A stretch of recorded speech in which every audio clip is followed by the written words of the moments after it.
Greetings, brothers and sisters. Tonight is February 11th, 2024. It is 5:08 p.m. This is our first mass meeting for the month of February 2024 for Division 421 here in Atlanta. Tonight we'll be focusing on Marcus Garvey's School of African Philosophy. This is something that has been very near and dear for Division 421, and we want to share why we feel this is important for us as a body and for us as a UNIA. There's also some discussion on our previous president's call about the course of African philosophy. So we felt this would be a good opportunity to share the importance of the School of African Philosophy with our national body. For those that don't know, I am Brother John, President for UNIA-ACL Division 421. Okay, let's call to order. Let's do our pledge to red, black, and green flag. If I was trying to find that and copy and paste it, but for those that do not know it, say it in your mind. For those that do know the words, please say it along with me. All right. I commit my body, mind, and spirit to the to the protection, protection, defense, and security and of the red, black, security and green. of the red, black, And and dedicate my life green, to the redemption of Mother and Africa dedicate and the liberation of her and scattered black children. scattered black children. Slow down. I accept for Myself and my children, my descendants, mess me up. for my The the teachings of teachings of universal African nationalism. I promise that our children That our children will be instilled with the with purpose the purpose and knowledge of themselves as African people, in order that the in cause order of our struggle struggle will will neither falter nor fail until all Black people are free are free and united through one God, one aim, one destiny. Thank you. Race first. Race first. All right. So that is our pledge. One thing where's the roll call? We're gonna do roll call now. Get that out the way, and then we'll continue. But as I said, you have myself, member number 306, Brother John. We have our treasurer, Brother Ross Marvin, member number 2. We have our recording secretary, Brother Art, member number 449. We have our lady vice president, Sister Diane, one of our elder coordinators, Brother Ormond, our counsel general, Attorney Imhotep, and vice presidents in training, Brother Malik, as well as Brother Eric. We also have with us Sister Jessie, Brother Black Power Bangin, Sister Cicely, I believe that's it, Elizabeth at first. Kuda, CBPM member number 2797, and Dr. Shams calling in out of Brooklyn, New York, UNI member 172. Makes 15 total on the call. Okay, ground rules. That's why I had that other one up.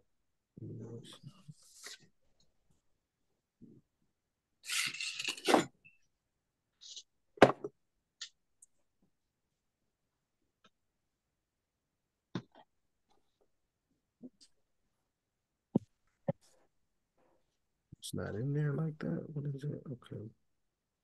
1 second. I want to be able to read it because some of the points I forget, skip over.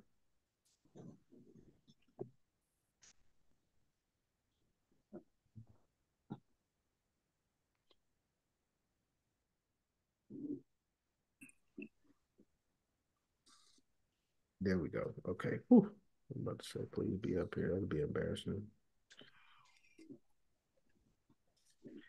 All right, conference call guidelines. Meeting is divided into 2 halves. First half, we discuss the topic related to the organization. Tonight, it'll be Course of African Philosophy. Afterwards, we will give the members a chance to comment, ask questions over the topic, hopefully 30 minutes. During this phase of the meetings, we focus solely on the subject with the questions and comments. You'll have a chance to talk about whatever you would like during the second half. Second half is member share. Everyone have 3 to 4 minutes to share on the topic of their choice. Be considerate. Please do not go over your time when you have the floor. We want everyone to have a chance to express him or herself. You speaking over time can affect other members' time. So just don't speak over time, please. Just try to be concise. Always, yeah, and if you have something longer, make a presentation, let us know. We can arrange that. To assure all everyone can hear the speaker, keep your phone muted when you're not speaking. Have a pen and paper available to take notes. Ladies, do not give out your personal information. Please do not use the N-word. We record these and we use these calls for future educational purposes. And everyone have a good time. So those are ground rules.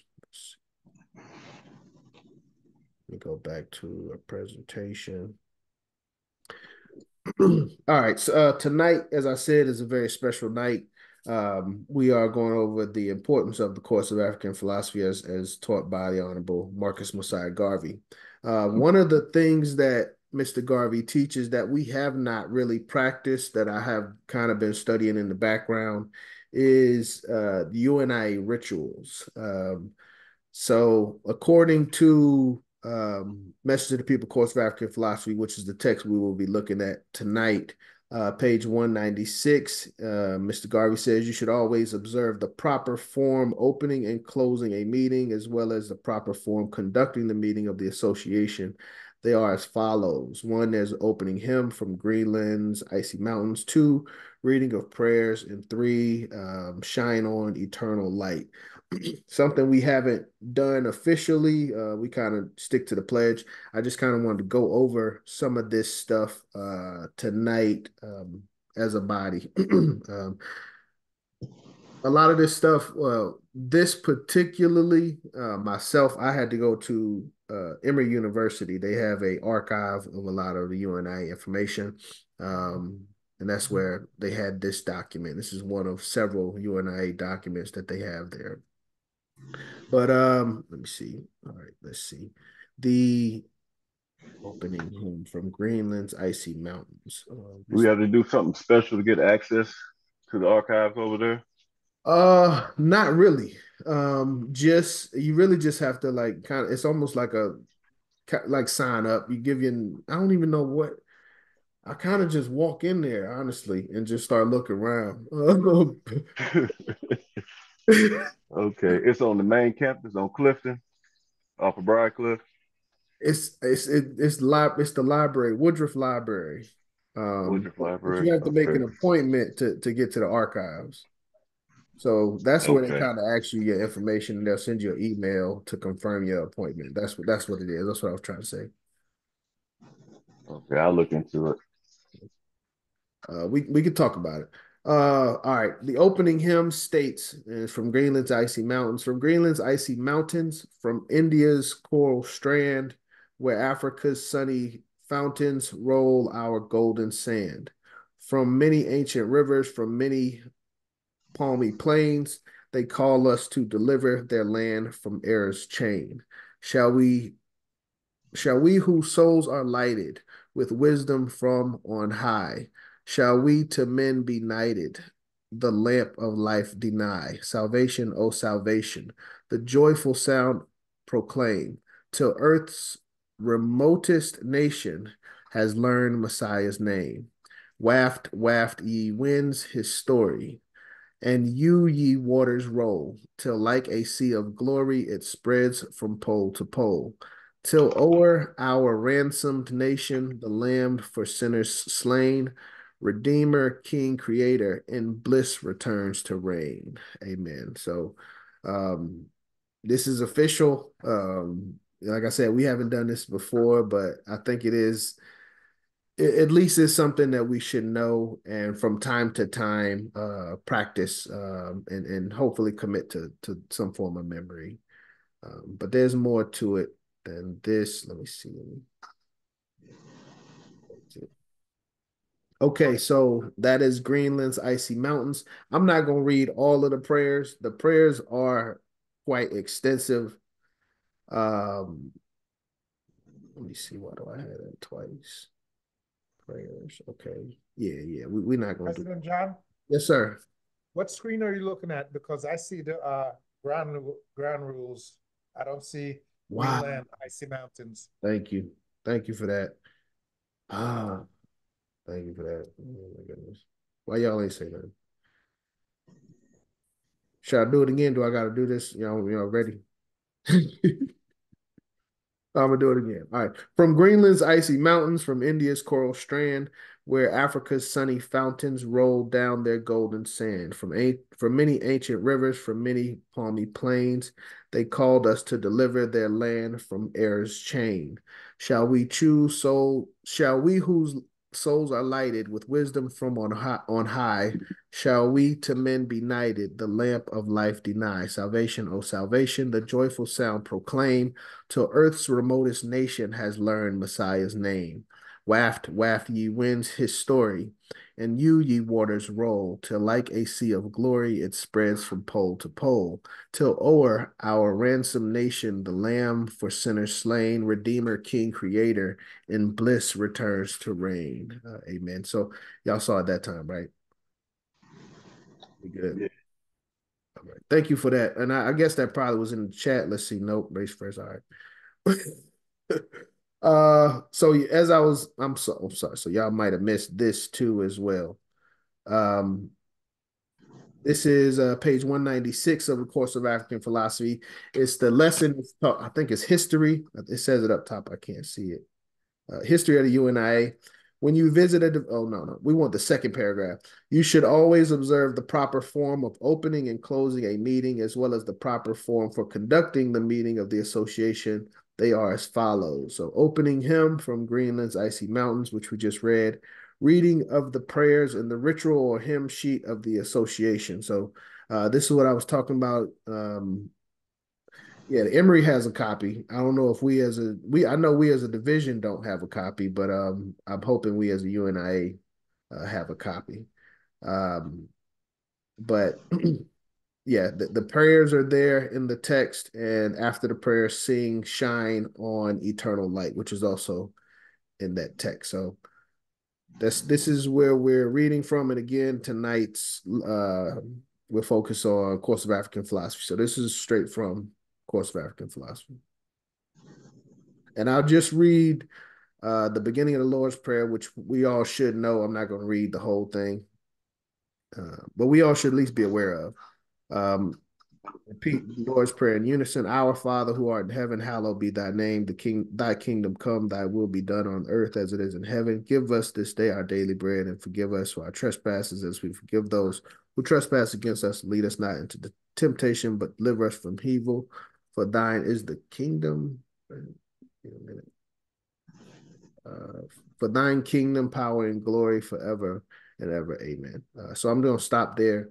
But there's a very extensive prayer. And Mr. Garvey says if we don't have a lengthy meeting, then we can utilize that time with the prayers. This is the prayer text. And the last part was shine on eternal light. Shine on eternal light to greet our souls this day, dispels the gloominess of night and drive our doubts away. Our longing eye prepare for war and strife shall cease to view the morn soon to appear, the new era of peace. Thy glory, church, O God, no kingdom can remove, made without hands the best abode, the harbinger of love. Okay. Of all the gifts that flow from thy great throne above, we ask thee on our hearts bestow the gift of perfect love. My soul the high receives and dares the truth to prove, not in blind ignorance believes, but knows that God is love. Come, love, and give new birth to man's destructive mind. Spread where confusion reigns on earth, God will to all mankind. Shine on eternal light, thy penetrating ray shall turn the hour of darkness night into eternal day. Amen. So then chaplain reads, Princes shall come out of Egypt, Ethiopia soon shall stretch forth her hands unto God, except the Lord builds the house. Their labor is but lost that build it. Except the Lord keep the city, the watchman waketh, but in vain. All right.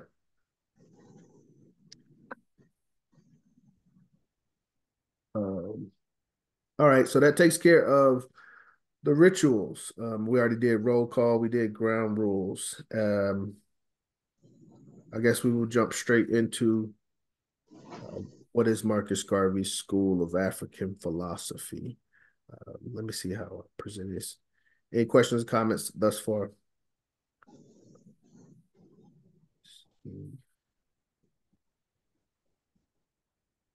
Okay.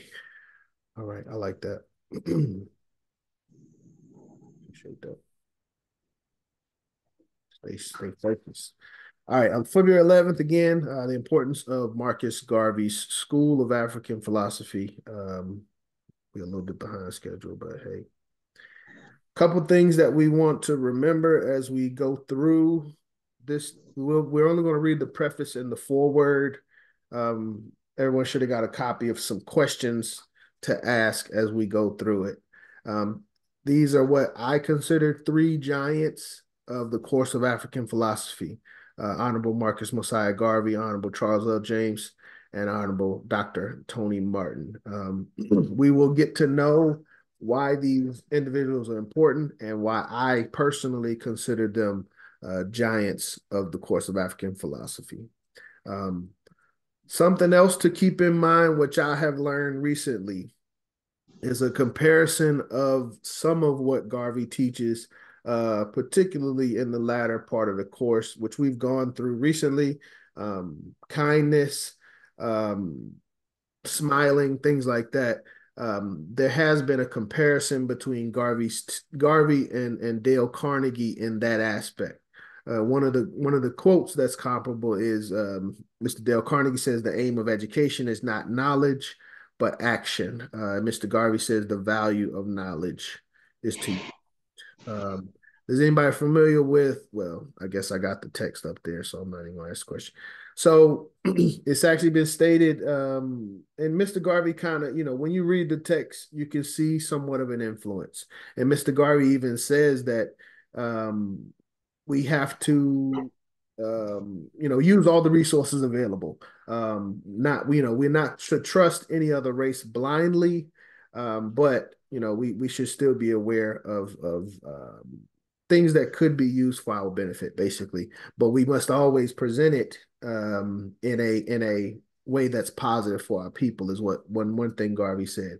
But how to win friends and influence people. If you study history, this was released in October 1936, one of the most popular texts that was written in that time. And Mr. Garvey's text was published, or he announced it in the following year, September of 1937. So I haven't found a official influence, but there has been word of an influence, and there is a comparison.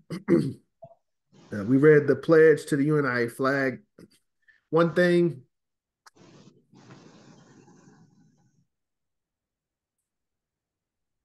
one of the other things about this course that's not much spoken of is there's an oath to the School of African Philosophy, and I want everyone to think about what's being said in this oath, when it's being said, and the commitment that individuals are making. But also we have to look at the time that we are in, and what's being done, with this information, or how this information is being utilized.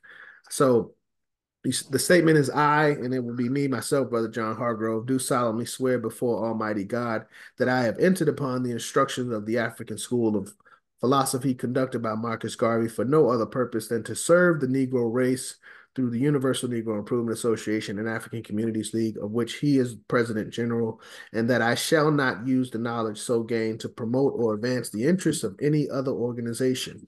I shall confine myself always to the service of the Universal Negro Improvement Association and work within the framework of the organization for any promotion I may desire for the improvement of my race. I shall never divulge or reveal any of these lessons I received to anyone, and I shall never allow the lessons or record thereof to fall into the hands of anyone, and shall safeguard the same with my life from falling into the hands of other races. I shall always use all my energy and ability to advance the interests of the Universal Negro Improvement Association, and shall never be in rebellion against it. And to this I swear myself, my honor, and sacred trust. And should I fail this oath, may the just reward be meted out to me. So help me God. And this oath is credited, or I mean, obviously it's an oath to the School of African Philosophy, but as far as the preservation of the oath is credited to a sister, Eleanor White, out of Illinois, I believe Chicago specifically, but she was one of the graduates of the first class of 1937. And as you can see, this oath was taken September 23rd, 1927. So also keep these dates in mind. Oh no, that's wrong. That should be 37. I don't know why. I got a bad copy paste going on. 1937, September 23rd, 1937. Keep these dates in mind. These are very important. All the way from the September to the 23rd, and specifically the 1937. And as we said, the lessons for Mr. Garvey were announced in September 1937, but that will come full circle by the time we get to the end of this presentation. A couple things we should consider, and the first one is not listed in the text, but it's something that everyone should know. Well, anyone interested in Mr. Garvey and UNIA should understand the fundamentals. Anyone promoting Mr. Garvey, UNIA, and the red, black, and green should understand the fundamentals. And one of those fundamentals is the aims and objects of the Universal Negro Improvement Association. So we should, at the very least, understand how many they are. And we should commit a few of them to memory, at least our favorite ones, or the ones, these are pillars, so anytime you're making a promotion or a propaganda, so to speak, for Mr. Garvey, it usually can go back to one of the aims and objects of the UNIA. So.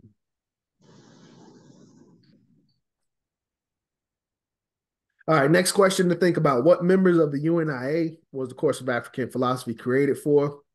Which branch or division of the UNIA was responsible for establishing training departments? What year was the first School of African Philosophy taught? You should already know that. How many students were in the first class? How many of these students in the first class went on to become president generals? That's an important question as well. Name of the students that became president generals. That's a question that our officers and I believe leadership in general should know. They're very important individuals. We should know all of our president generals. So yes, you should know these three. Which student was the leader of the first class? Got the highest grade according to the text. Why was the best student hesitant to enroll in the course? And what was the schedule of the course taught by Mr. Garvey? How many days, how often per year? I don't know if I asked all these questions in the end. Who was appointed the authentic historian of the life and works of the Honorable Marcus Messiah Garvey, and who appointed that individual? And last question for the foreword is, who owns the course of African philosophy? Who does it belong to? Next set of questions. Who authored the course of African philosophy? What does the course of African philosophy represent in the editor's opinion? The years of Garvey's birth and death, and the exact dates, if we know that. The years that Mr. Garvey was in the United States, which is also important. When and where was the UNIA founded as an organization? How does the editor of this text describe what the course of African philosophy is? And what was the immediate purpose of the course of African philosophy? What was the requirement to pass the course of African philosophy taught by Mr. Garvey? How many lessons and or subjects were there total? And what was the difference in the type of lessons? What was Mr. Garvey's beliefs about the course of African philosophy? How does Mr. Garvey say that the white man has built up his system of superiority? How does Mr. Garvey say, or what is Mr. Garvey's view on Karl Marx and communism? What is Mr. Garvey's views on Jews? And what is Mr. Garvey's opinion on the majority of Negroes? Okay, wait a minute, hold on. Let me stop sharing for a second. I don't know. It's 5:30. I don't know if we got time to actually read everything and then go through the questions. I kind of do want to give everybody a foundation though. Officers, y'all think we can answer these questions for the audience without going to the text? Or with going, once I unveil the question, the answer, do we have to go to the text to get the answer, or do we have the answer amongst ourselves? Um, Want to try it? I pick up some of them. Okay. Some. All right. I think that's gonna work. Yeah, that's gonna work. This is gonna be good for the people. Definitely try. Let's see.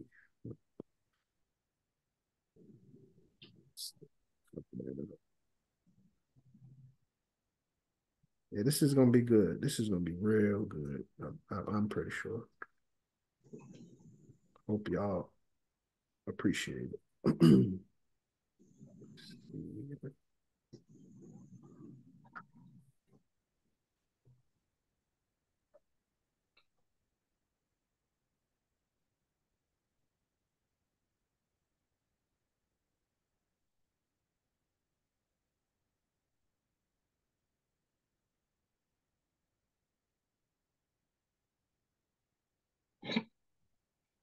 A lot of slides, actually.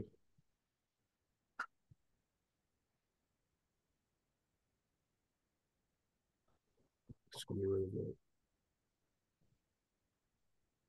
Yeah, we'll have to go to the text. We got, and that's one other thing. Text. I heard a message recently about text regarding text and information and the attack on information. We can't necessarily rely on, we obviously Mr. Garvey tells us in the text that we should protect our private libraries. So that should be number one, yes. But if there came a time where certain texts became illegal or so forth, the thought was these things have to be written in our hearts. We can't if the text is not available, do we still know the answer to the information? All right.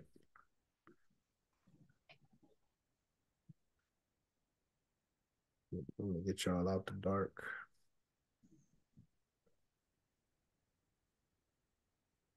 This will be good for time, actually, too. I think this is gonna be perfect. First question: how many aims and objects are there of the Universal Negro Improvement Association? And audience, if you feel like you know the answer, you can speak as well. Oh shoot, that's the answer right there.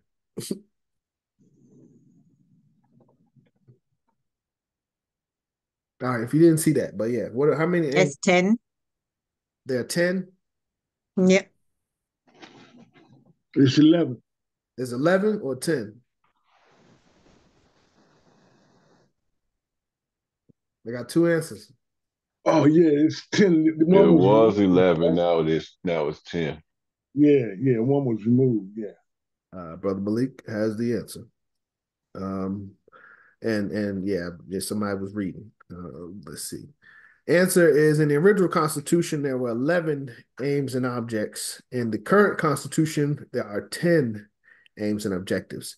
UNIA-ACL Constitution, Article 1, Section 3 originally states the black is the original, the red is what was removed, and the green is what the course of African philosophy, that's the pillar that the course of African philosophy stands on. The objects of the Universal Negro Improvement Association of the African Community, Negro Improvement Association and African Communities League shall be to 1, establish a universal confraternity among the race, 2, to promote the spirit of pride and love, number 3, to reclaim the fallen, number 4, to administer to and assist the needy, number 5, this aim was removed completely from the aims and objects, to assist in civilizing the backwards tribes of Africa. Number 6 or number 5 currently is to assist in the development of independent Negro nations and communities.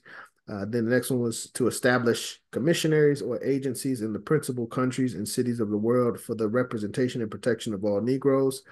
Next one would be irrespective of, irrespective of nationality. Next one would be to promote a conscientious spiritual worship among the native tribes of Africa. And currently number 8, which was number 9, which is the educational objective, to establish universities, colleges, academies, and schools for the racial education and culture of the people. And last, or not last, currently number 8. Yeah, number 8 would be to conduct a worldwide commercial and industrial intercourse for the good of the people. And the last one is to work for the better conditions in all Negro communities. So there were 11 originally, but we currently have 10. All right. Next question. Who was the message of the people? Who was Message to the People, the course of African philosophy created for? I don't even know the answer to this. I think I don't know.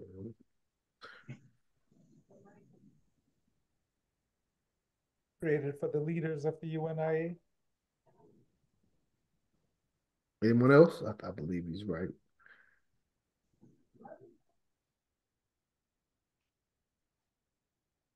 Let me see what I got here. So I don't know if I got the purpose. Give me, you got some more to that? The leaders of the UNIA for what purpose? What purpose?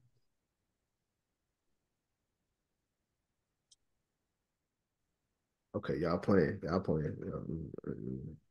Disappointed. I'm serious.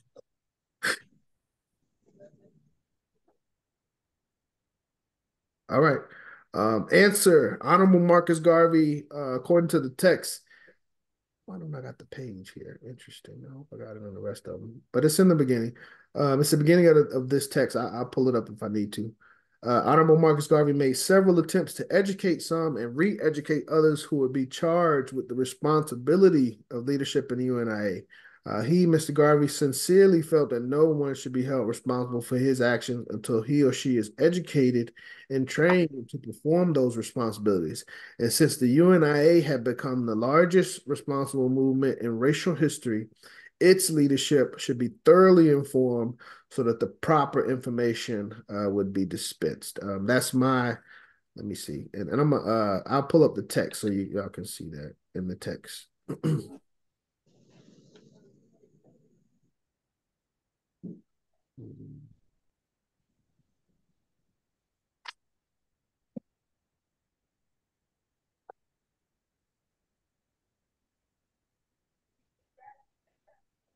Okay. Let me find my Zoom. Well, my plus. I'm getting better with my screen share as well. Trying to. Matter of fact, I gotta let me isolate that page so that my other page is up. Yep. Okay.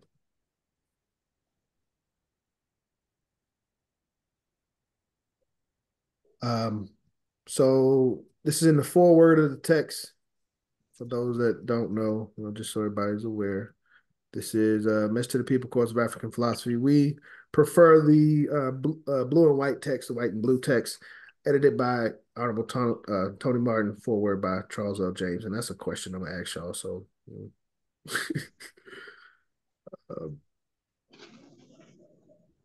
it says in the beginning of the foreword by Honorable Charles L. James, in keeping with the constitutional provisions and the aims and objects. So constitutional provisions and the aims and objects.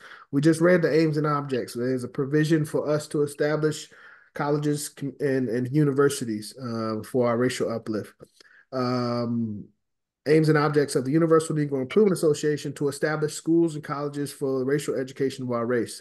The founder, the first president general of the Universal Negro Improvement Association, Honorable Marcus Mosiah Garvey, made several attempts to educate some and re-educate others who would be charged with the responsibility of leadership in the UNIA.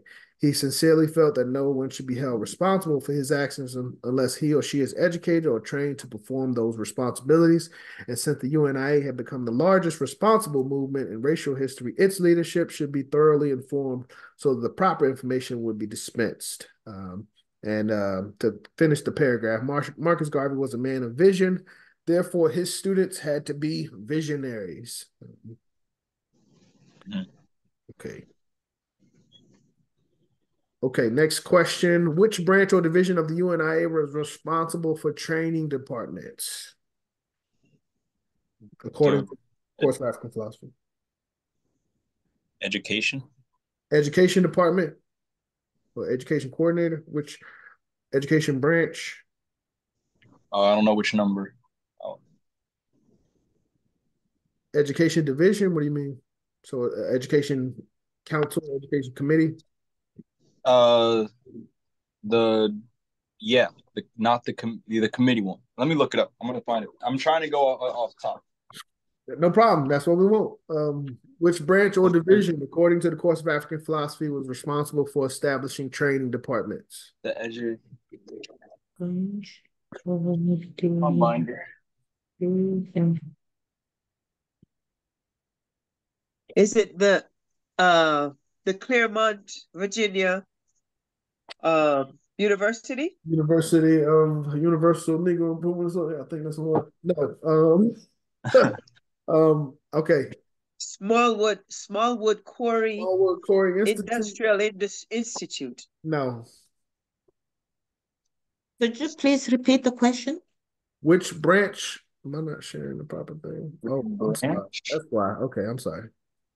Which branch or division of the UNIA was responsible for establishing training departments?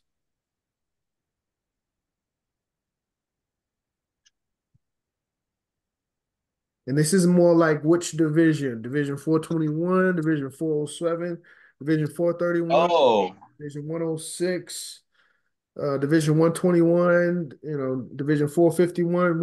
where were they, man? They were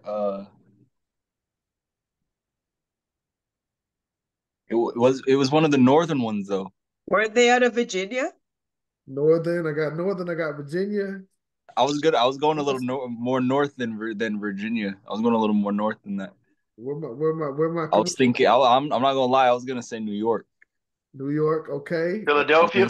Philadelphia. I think Philly's a good answer. That's my answer. That's not my answer no more. I'm gonna stick with New York though. All right, New York. But Philly's a good one. That'd be my second. That's a good one. I think it's Philly. I heard Virginia. Back in Garvey's day, I understand what you're saying because they had some schools there. Claremont, Virginia in 1926. Understand. Anyone else before I go to the answer? Say up north for sure though. North, more north than Georgia. All right, more up north than Georgia. We got to get back to the books. Page X, it says in every branch of the association. Oh yeah, all of them. Training departments were established. Oh, every branch. Military, training for nurses, and program for juveniles. So every branch in Garvey's time was responsible for training departments. We good on that? We clear?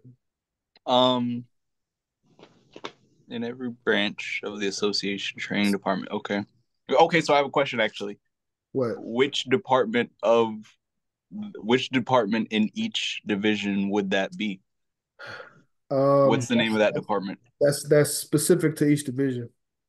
The name is specific to the division, but the concept of having training departments should be universal. It should not be a wait for someone to present that. If this is a need for your community, if this is a skill for your community, you should be establishing programs for those skills. That's the way I see it. Mm-hmm. Okay. I guess a couple questions. In what year was the first School of African Philosophy taught? Let me see what I got here. Oh, yeah. What year was the first School of African Philosophy taught? 1938. 1938? 1937. 1937. Ross Marvin, he saved y'all butt. In 1937, after an extensive European tour and establishment of the parent body in London, England, the founder called a regional conference at 355 College Street, Toronto, Canada.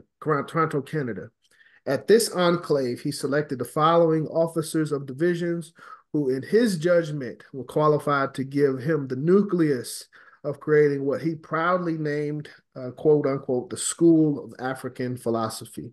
So 1937. And I think we will get more into the months and dates of 1937, but again, we should have take note of when that oath was given by our sister Eleanor White. We should remember that. But 1937, President Ross Marvin, absolutely correct.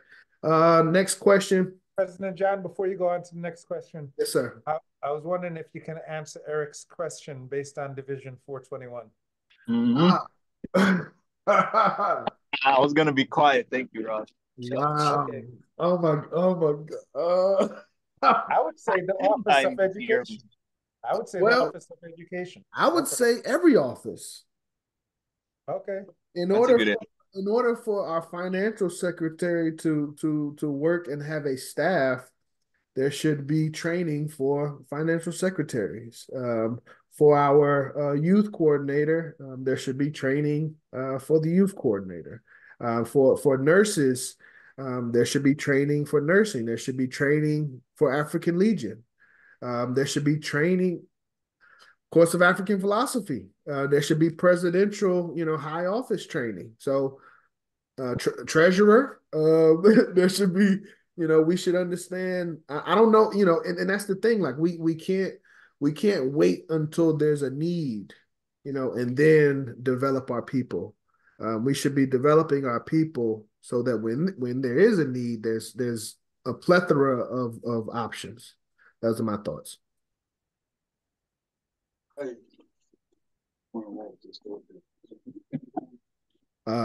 Do we remember the next question is more difficult? The names of the graduates of the first course, and well, at least the first three. Well, not the first three, the three that became president generals. Charles L. James. I'm gonna turn my camera. Thomas Harvey. Save the last one, President Ross. You're giving them too much. Somebody, Ross Marvin help you out way too much. We got Charles L. James, Thomas Harvey. Can you please put up the slide, President John, for that question? I've got that showing. Well, it's not, there's no slide for that question, but the question is, out of the president generals that we've had, out of the 11 president generals, and we should know how many they are, how many were taught the course of African philosophy by Honorable Marcus Mosiah Garvey? We've got Thomas W. Harvey, and we have Charles L. James. There's one more president general that was taught by Marcus Garvey.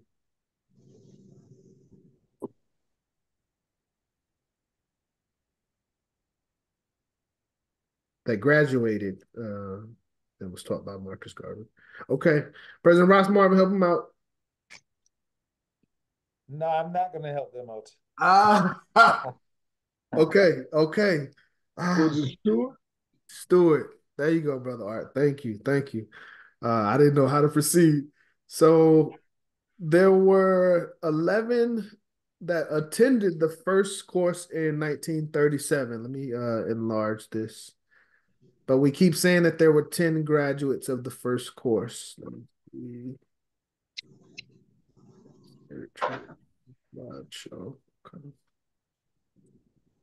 So of the individuals that Mr. Garvey selected, there were Arthur Clement Moore of Toronto, Canada, Charles Linnell James, Charles L. James out of Gary, Indiana, James R. Stewart out of Cleveland, Ohio, Thomas W. Harvey, Philadelphia, Pennsylvania, Nathaniel Grisham, Chicago, Illinois, Sarah Richardson Isaacs out of Philadelphia, Pennsylvania, Ethel Waddell, Chicago, Illinois, Eleanor White. We should know Eleanor White. She's the one that preserved the oath, or we have record of her oath, Chicago, Illinois. Teresa E. Young, Cincinnati, Ohio, Abraham R. Roberts, Toronto, Canada, and Joseph L. Gray out of Charleston, Missouri. The records state that he did not graduate in 1937, but he was continued as a student. So we teach that there are 11 students and 10 graduates. And of those 10 graduates, 3 of those, Charles L. James, James R. Stewart, Thomas W. Harvey, went on to become President General. And as I said, which we should know, is the lineage of our president generals. This is from our parent body orientation course. I did add the yellow star for individuals taught by Marcus Garvey in the School of African Philosophy. So our second president general, the successor to the Right Excellent Marcus Mosiah Garvey, was James R. Stewart. He was a student in their first course.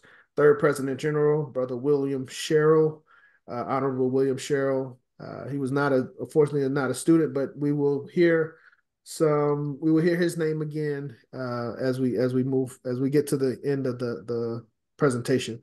Fourth president general was Thomas W. Harvey out of Philadelphia. He was also a student of the course of African philosophy. And the fifth president general, the Honorable Charles L. James, the highest Honorable Charles L. James out of Gary, Indiana. Then we had Honorable Reginald Maddox, followed by the son of the Honorable Marcus Mosiah Garvey, the Honorable Marcus Garvey Jr., followed by Honorable Redmond Battle. And if I didn't say it, let me say it, the Honorable Redmond Maddox, followed by the Honorable Nwalimu Edward Gee, followed by our brother Senghor Jawara Bey, and followed by current the 10th successor and 11th President General, the Honorable Michael R. Duncan. Questions, comments on our President General lineage?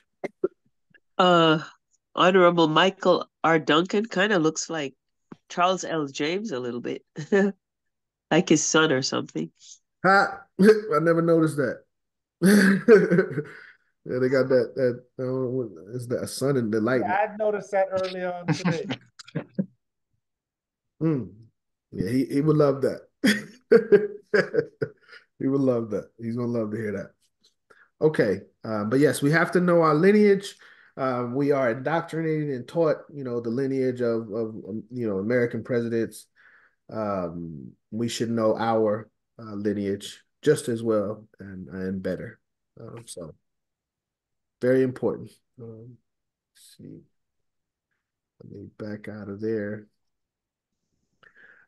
Which student was the leader of the first class, scored the highest grade according to the lessons?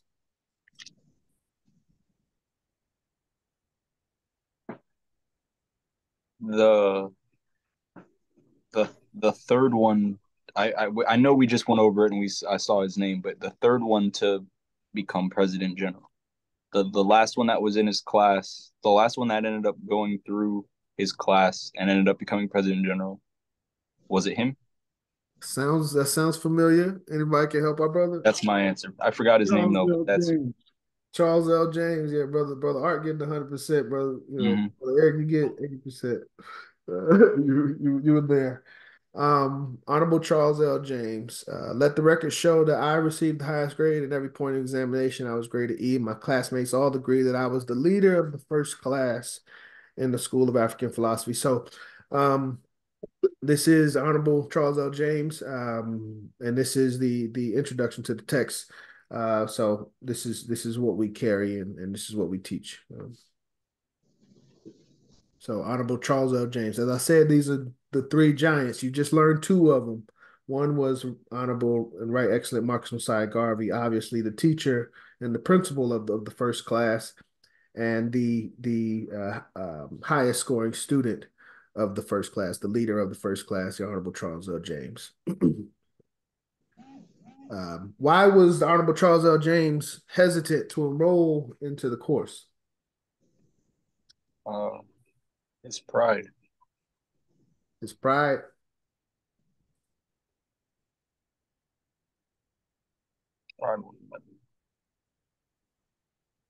Anybody else got any other words? Pride is good. I'm looking for one specifically. Ego. Bing, bing, bing. Ego. Yes. But yeah, pride, ego, synonymous. As the names were called, I had the qualifications, but my ego told me that I had been an office boy in the parent body. I had shined Mr. Garvey's shoes. I had traveled short distances with him. I had heard all of his speeches since 1923. I had attended all the conventions since that time. I had visited him in prison. I had become the youngest vice president of the famous New York local with over 40,000 members. I had been appointed by Mr. Garvey, as president of the Newark Division and state commissioner of New Jersey. And now, as president of Gary, Indiana Division, I felt that I knew it all and that Mr. Garvey's time could be better spent on someone else. To my surprise, I had the rudest awakening. So, yes, ego, pride, Brother Charles L. James, with his extensive resume, felt that Mr. Garvey's time could be better spent with someone else. So his ego made him feel that he knew enough. And we have to, again, this is a teaching moment for us because we have to compare ourselves in modern time with Brother Charles L. James's resume. Office boy in the parent body, shine Mr. Garvey's shoes. That's obviously a little traveled short distances with Garvey. Obviously, Garvey's not here, so that's incomparable. But listening to his speeches in person, incomparable. Attending all conventions since 1923. How many conventions have we attended? Consecutively. I visited him in prison. We can't do that. The youngest vice president of the famous New York local. So this is an individual that held office with a large membership. He served as state commissioner. So he felt that he knew it. He knew enough. He knew how to carry on the legacy of Mr. Garvey and the UNIA. Questions, comments, briefly. All right, no questions, comments. Thank you. I ain't much. Yeah, can you read Marcus Garvey's response to Charles James? I think that's kind of read Marcus Garvey's response to Charles L. James saying that he should give the class to somebody else. Excellent. Let's see. Where's that? Let's see. It's past X. Where Marcus Garvey says, Charles, you don't know, and the reason why why I know that you don't know is because I haven't taught you. Yes, sir. Yes. So as Brother Charles L. James said, to my surprise, I had the rudest awakening of my life. Then he follows, which I should have had. Mr. Garvey shocked me. He said to me publicly, James, you don't know. I know that you don't know because I have not taught you. And you will take the course of African philosophy so that when you say, I know, you will know that you know because you will have been taught by me, end quote. From then on, there was no question. I enlisted for the duration. So I think that is an important point to remember and to add. But yeah, these are words of Mr. Garvey. Okay, excellent point, President Ross. Okay, who was appointed the authentic historian of the life and works of the Honorable Marcus Garvey, and who appointed him?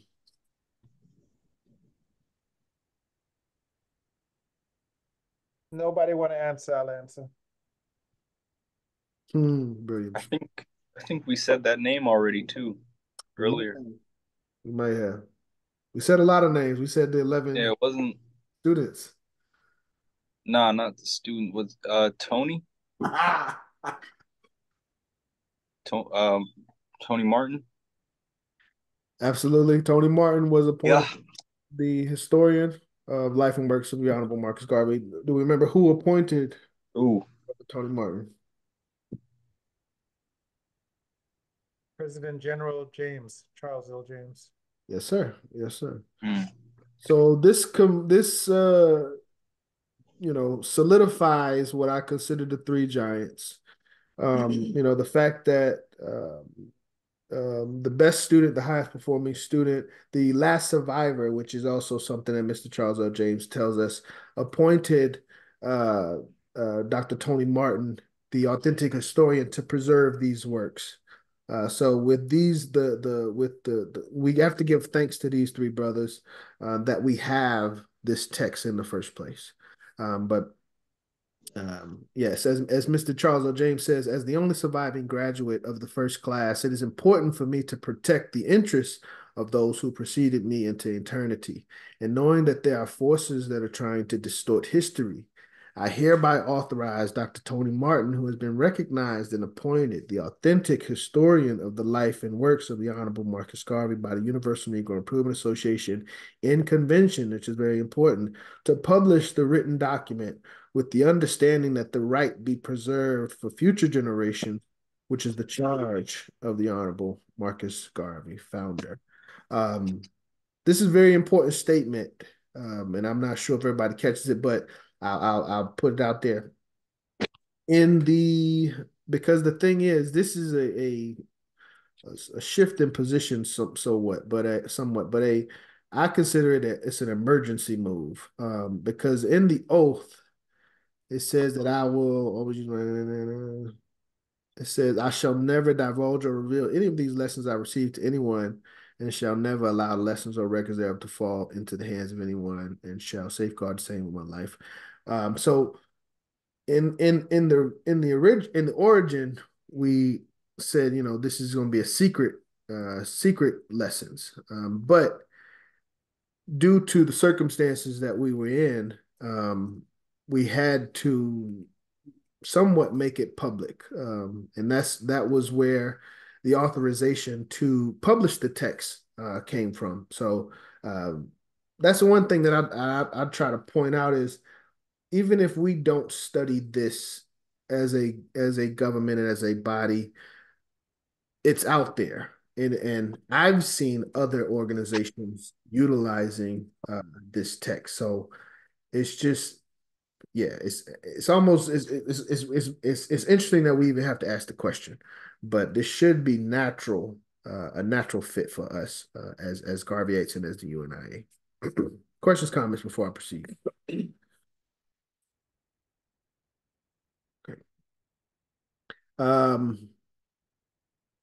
We're not gonna do that one. Well, yeah, we could do. Who owns the Course of African Philosophy? Who does the Course of African Philosophy belong to? I think, Brother Ross, you said earlier that the officers. And anyone else have anything on that before I? It's not that much. It said the course is ours. What else does it say?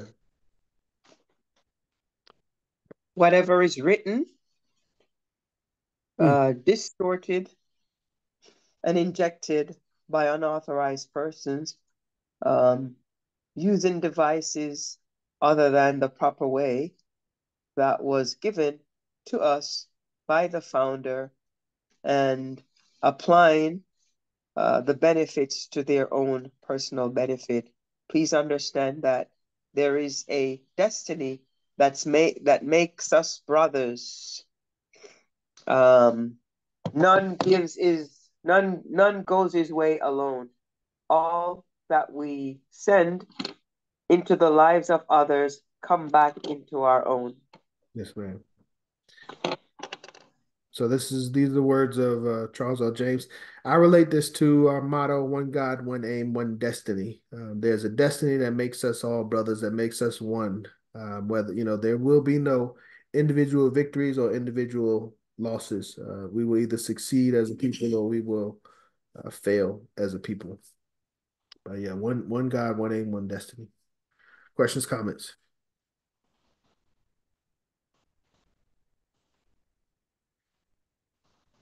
Next question. Who authored the Course of African Philosophy? Who is the author of the Course of African Philosophy?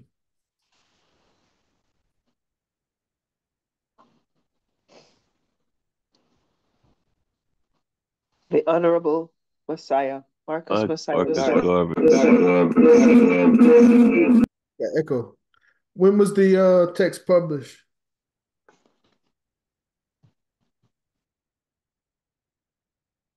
Was it 89?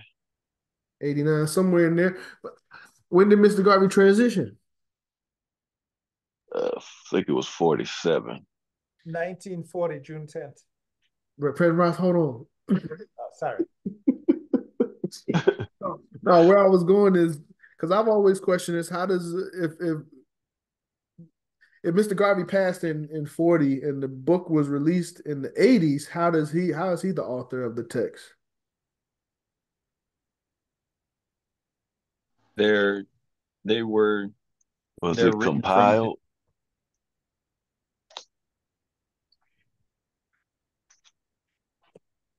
Jinx.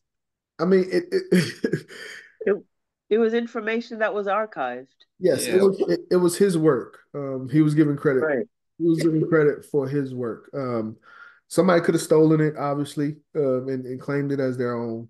But luckily, like I said, we have our giants. We have the UNIA that preserved the legacy of the Honorable Marcus Messiah Garvey and made sure he got credit, even though it was after his transition as the author of these lessons. So yes, the Course of African Philosophy is a unique document with the exception of his poetical works, closest thing to a book that Mr. Garvey ever wrote. So yes, this is Mr. Garvey's text. Closest thing to a book that Mr. Garvey ever wrote. Questions, comments? Yeah. In 1986 is when it was published. Okay. Yep. Yep. Yeah, I knew it was. I thought it was like 85, but 86. Yeah. Okay. But yes, Mr. Garvey is the author. Um, what does the Course of African Philosophy represent in the editor's opinion? This is a tough question because I kind of asked this a couple times, but this is the first kind of most important one, honestly. What does this represent in But regards to I think I Garvey? think it's that it represents his last. This is the last thing he ever wrote. That's what it would represent in his opinion. In his opinion, it's the last thing his teacher or his that Marcus Garvey ever put together, I Yes, think. sir. I want to Absolutely. say it's the only thing he wrote. Now he had like poems and But as far other as the Okay. text, I want to say this was like the book. Oh only yeah, like book. put Yeah. together. Yeah. The Uh, last will and testament. Oh, absolutely. Will and Testament. Yeah. Absolutely. Absolutely, y'all. Right on. But hold on, let's take a step back. As far as what Mr. Garvey wrote. And again, we're building our way into this. Honorable Charles L. James appointed Dr. Tony Martin as the official historian. This is Dr. Tony Martin's words when he says the Course of African Philosophy is a unique document with the exception of his poetical works, is the closest thing to a book Mm. that Marcus Garvey ever wrote. Dr. Tony Martin is also the author of Race First, which is considered, the greatest compilation of the works of Marcus Garvey in the UNIA. But he is a renowned historian. So we know of several texts, even Philosophers and Opinions is authored by Mr. Garvey. But these are speeches. These are not a and that's what this is talking about. Except for his poetical works, this is the closest thing to a comprehensive book that Mr. Garvey ever wrote. But there are obviously other collections of his works, collections of his selected writings and speeches. Anyone can call those texts and texts by Mr. Garvey, but these are the words of Tony Martin. But question was, what does the Course of African Philosophy represent? Last will and testament. Yes. Okay. Um, Sister Diane, the Course of African Philosophy represents, as it were, the last political will and testament of a man who stands without equal in the history of worldwide mobilizations of African people. And obviously, he's talking about Mr. Garvey. So, yes, this is what Tony Martin, who is the editor, said that the Course of African Philosophy represents. Years of Garvey's birth and death, and the exact dates, if you know them. And Ross Marvin already said one of them.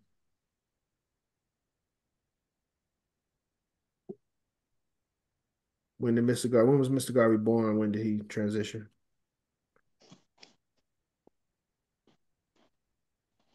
So let's start here. What's Mr. Garvey's birthday? August August. 17th, Mm-hmm. 1987. I wish. 1887. 1887. Oh, okay, yeah. Yeah, August 17th, 1887. When did he transition?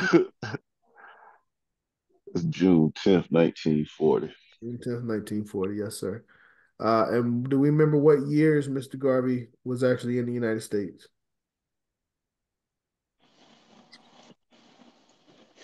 He has a renowned history.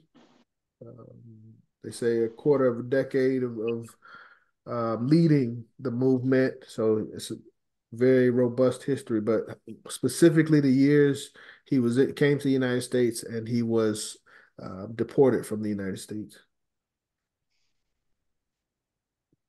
I think it was 1916 when he came.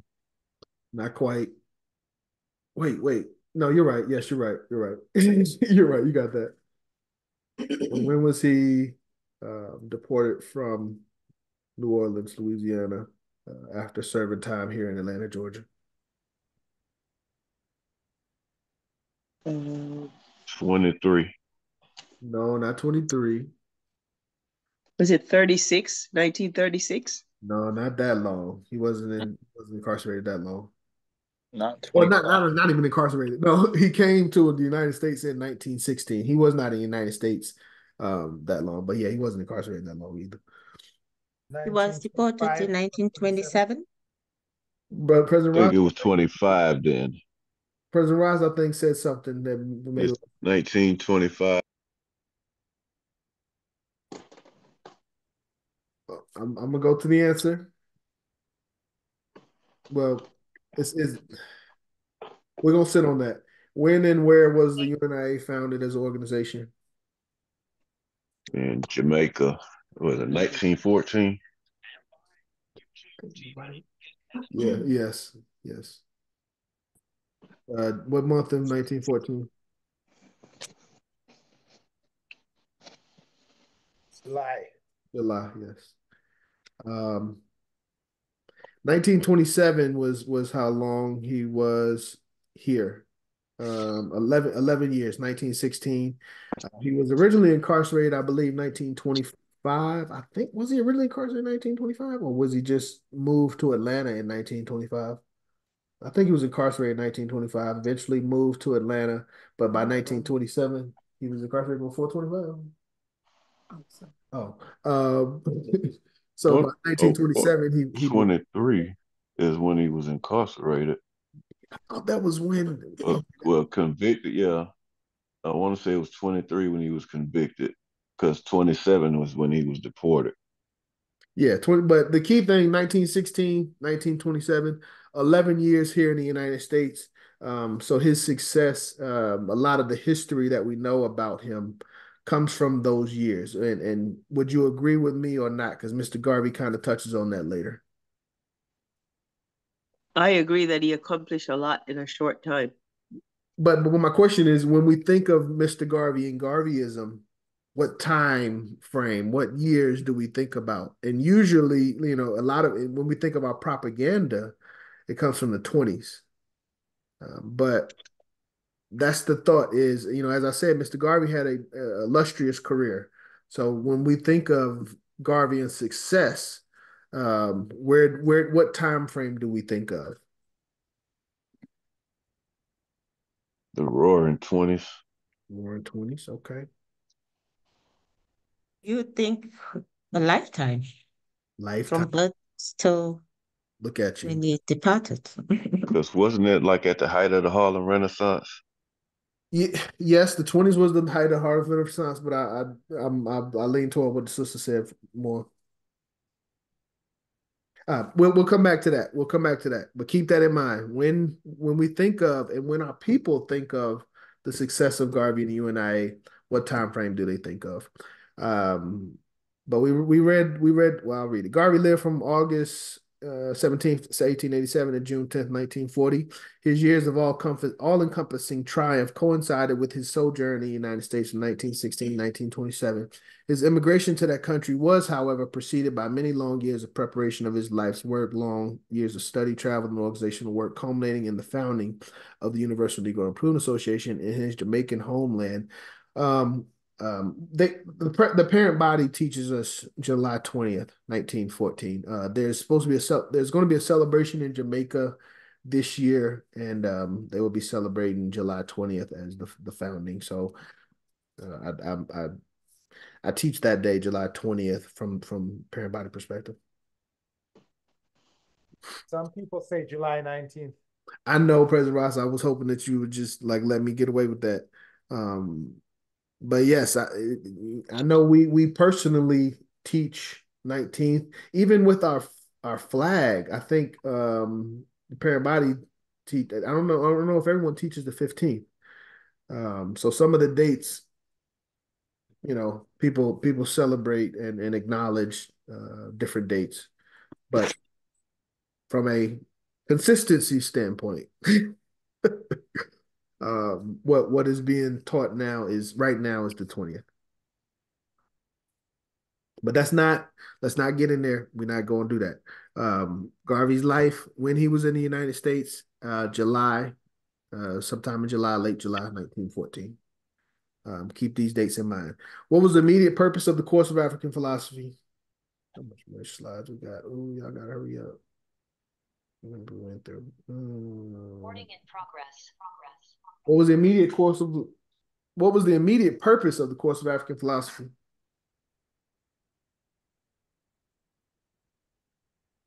Officers, where y'all at?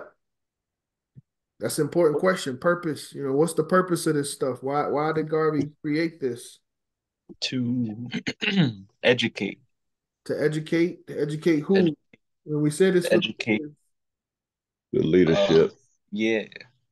To educate us to educate the people involved in it after, to like get everyone on the same page about it. Did it after? Yes. All right, for the sake of time. Malik said leadership. That's a good one. The immediate purpose of the course of African philosophy was to train a cadre of UNIA leaders who would carry the great work of the organization, the UNIA-ACL, after Garvey's death. So those classes, those 11 individuals we talked about,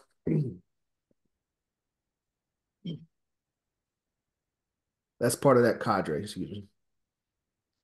All right, we will proceed, but purpose of the course of African philosophy according to the editor. What was the requirement to pass the courses taught by Mr. Garvey? You used to have to write everything. You had to write everything by hand. You had to write it by hand. His lessons. Yes, sir. Was that the only requirement?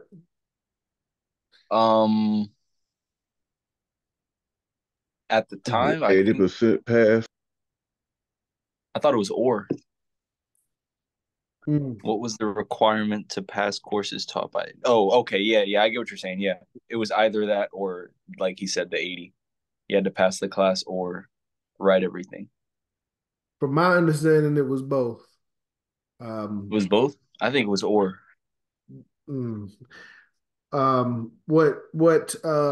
see. Yes, these are the words, these are what I pulled out of the text. And we read this from Honorable Charles L. James. He said, in every point of examination, I was graded E.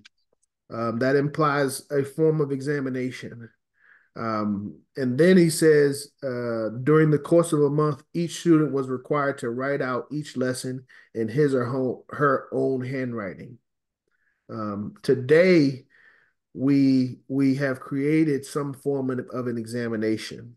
But in Garvey's time, you had to write out each of the lessons in hand. Everyone was required to do that. What's an E? Is that excellent? I would assume, yes. But he was the highest student, so I would assume that'd be the highest grade. So to my understanding, obviously, I mean, there's no explicit, I haven't read an explicit, we were, the first students had to do an examination and write out the lessons. But reading between the lines, at the end of the day, everyone had to write out each of the lessons in their own handwriting. Mm-hmm. We don't have to do that right now, but that is something that should be understood. They had to inculcate it. Mm-hmm. They were willing to do that as well. Right. Are we willing to do that today? Yes. All right. Next question. How many lessons or subjects were there total? And what was the difference in the type of lessons? Lessons, and subjects total 22. well, more there were 22 was some. 22 is what was written, but they said there were a lot more than that. 22 is what made it through. Anybody can help our brother? Yeah. Doing a great job, brother Eric. You're right. This is I know 22. Boss got it, but I ain't gonna, as he taught me, I already know that. There were 42 lessons and 21 was in the book. And 21 was in the book. 21. It was 22. It was 22. Um, so actually it says over 42, but from what I've seen consistently, the number has been 42. But at the end of the day, there's at least 20 subjects that are not written in the text. So the Oh, it covered over 42 subjects. Much of it much of it remained unwritten, or was in the nature of a confidential in-house affair. Even the 22 lessons that are written in the course of African philosophy were guarded jealously from indiscriminate circulation. So there were over 42 is what I say, but at least 42 total, 22 that were written, 20 committed to memory.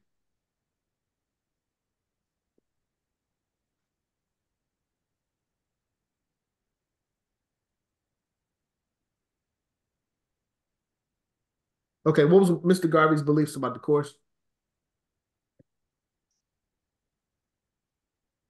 I feel like I think I read it on He accident. wants to make everyone a Marcus Garvey personified. Hold that, Sister Diane. You're right. Hold that. That's beautiful. But there was something he said more so into the, what is this? This is the preface now, right? Yeah, I just read it. Doesn't count. It counts. You can say it. Go ahead. Yeah. I think it was that the part where he wanted everyone to have the to get the Afrocentric view through. Yes, that is. Yeah, Yes, absolutely. that was his. Or I did have it up. I closed it. I wanted to remember. Here we go. It was Um, course the course, described by Garvey. yes, it might want to go ahead. Go ahead. The course described by Garvey as a, quote, most rigid system of training. Mr. Garvey's overriding concern was to develop within his organizing a fierce Afrocentric view of the world. He accepted as given the fact that the white race has imposed its viewpoint on the world, and he thought the African people would have to adopt similar strategies in their own belief, in their own behalf. Sorry. The race first position would tolerate no permanent allies from among other groups. The course would instill an independent outlook, a philosophy entirely Negroid, void of anything that would subjugate the mind of the Negro, according to Mr. Garvey. So very important to know this information. Let's breeze through these last questions. How has the white man built up his system of superiority? Propaganda. Propaganda, yes, pretty much.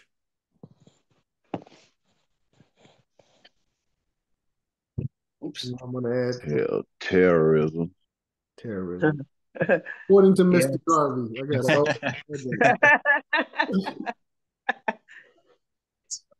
it.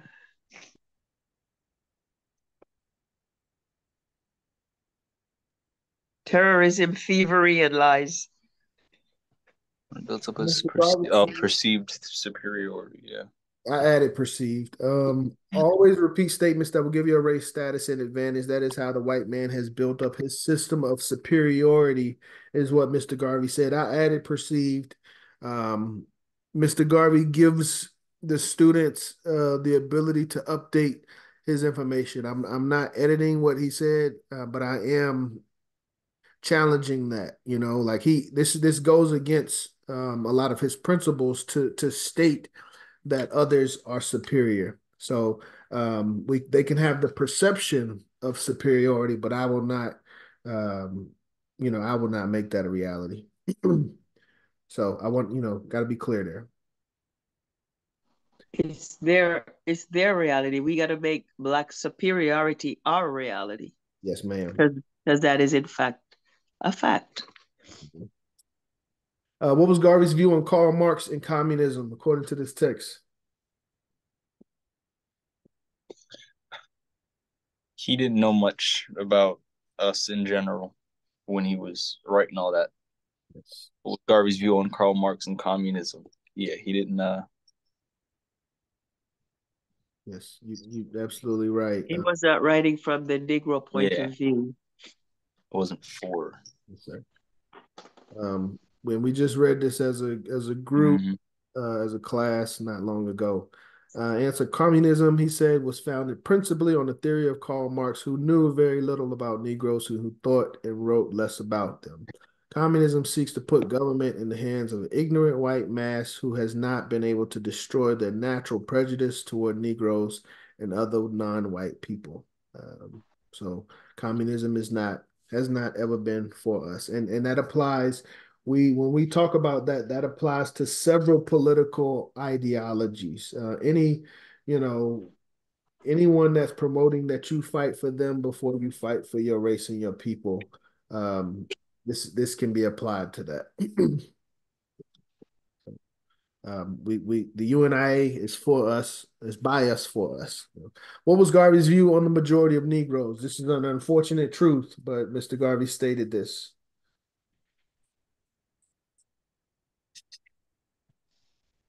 And I hope I put enough information. He says, unfortunately, that the majority of us tend to be ignorant until we're taught otherwise.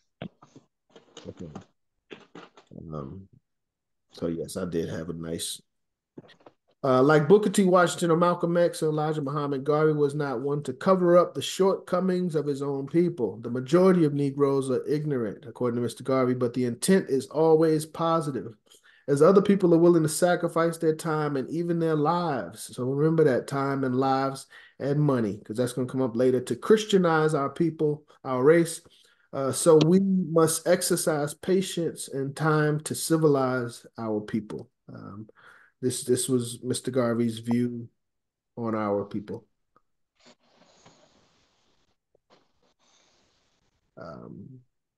What was Mr. Garvey's original? What was the intent? What was the original intent of Mr. Garvey's trip to the United States when he came in 1916? To get help. To get help. That's a good answer. To get help for what? Putting to put an organization together with all the right like pieces from everybody that was everywhere, because everyone was already doing like a part of a different everybody was doing different pieces, and he came here trying to get everybody to put their pieces together, but he wasn't getting much help from those places. I understand where you're going. Yeah. Anyone else? Booker T. Washington. Oh, okay, hold on. I'm gonna go to the answer. He wanted to do a training type school, Tuskegee type training school. Yes. Right. School of African Philosophy came at the end of many years of UNIA efforts in the field of education. The organization's original aims and objects in 1914 included establishment of educational institutions. So as we just read in the beginning, Garvey's trip to the United States in 1916 was initially as a fundraising tour for the UNIA projected agricultural and industrial school in Jamaica. So he was coming to learn from the sage of Tuskegee somewhat. Well, no, but Booker T had just passed previously, but also to get assistance to establish agriculture and industrial schools in Jamaica. So just something that's in the text. When was the School of African Philosophy agreed upon by the UNIA, and what were the circumstances? I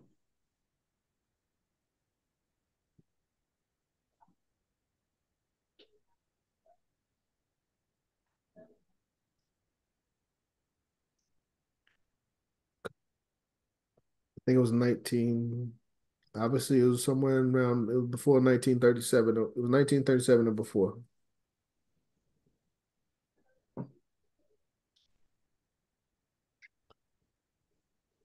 Okay. 1934, the School of African Philosophy had itself been in the making from as early as 1934. In that year, the UNIA's 7th International Convention of Negro Peoples of the World, meeting in Kingston, Jamaica, authorized the establishment of a college for the purpose of training leaders who are to supervise the work in different parts of the world. I should underline some of that stuff. So 1934 was when this originally was agreed upon. 1937 was when Mr. Garvey was able to execute the first class. Yeah, maybe not, I don't know if that sounded right. All right, that's doubled up. That's good. What was the first education endeavor that Garvey himself was able to conduct from start to finish?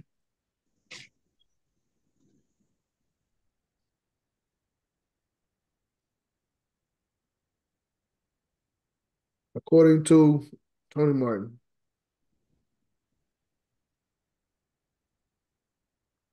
Was it was it was it the was it the course? Because he taught all the because he taught a few of the class, like a few rounds of classes, right? He did. He taught 2 years.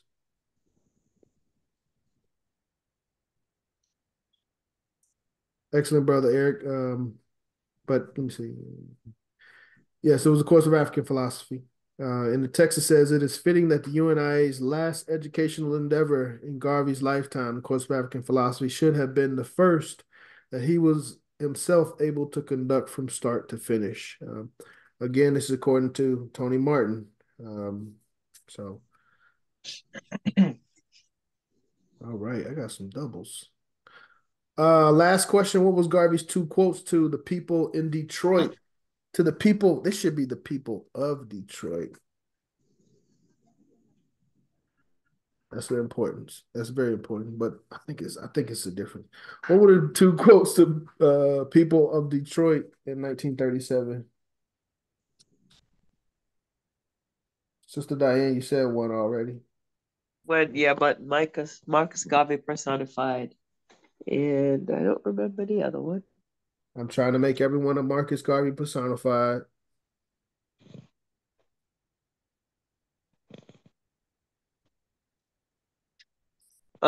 It's like he's giving his all or something. Something about him giving his all or something like that. Yes, ma'am. He's given everything. Yes, ma'am. And this is something to keep in mind when you read I was reading his 1925 letter, I think in Atlanta.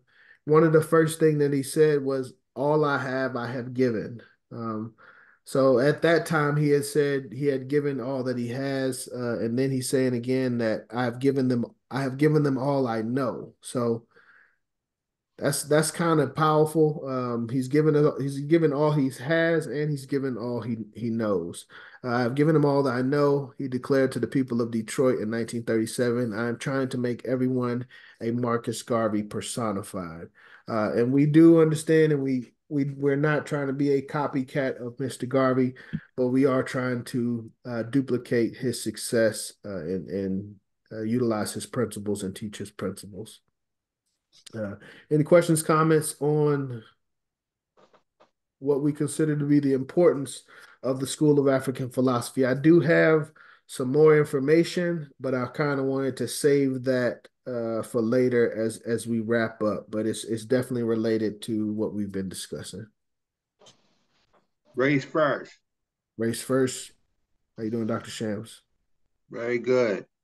How does our leader Marx Messiah Garvey, how does he feel about the addition or the development of new knowledge into his curriculum? How does he feel about new knowledge or evolving knowledge? Because knowledge grows. Excellent. Knowledge starts at one level and then it advances further into other levels. It's always evolving. Yes, sir. I'm going to stop sharing because I want to pull up that answer to that question specifically. But I want to know from the students, what does Mr. Garvey say about updating our information? I thought he was open to it. He was open to it? because he said it was okay to critique anything he wrote. So that means draw your own conclusion from something that was there. So wouldn't that mean he doesn't want us to dispense it from there because he also wanted us to be trained enough to give the right information. So I think he was like, be careful, but if it fits. Mm, excellent, excellent. Anyone else?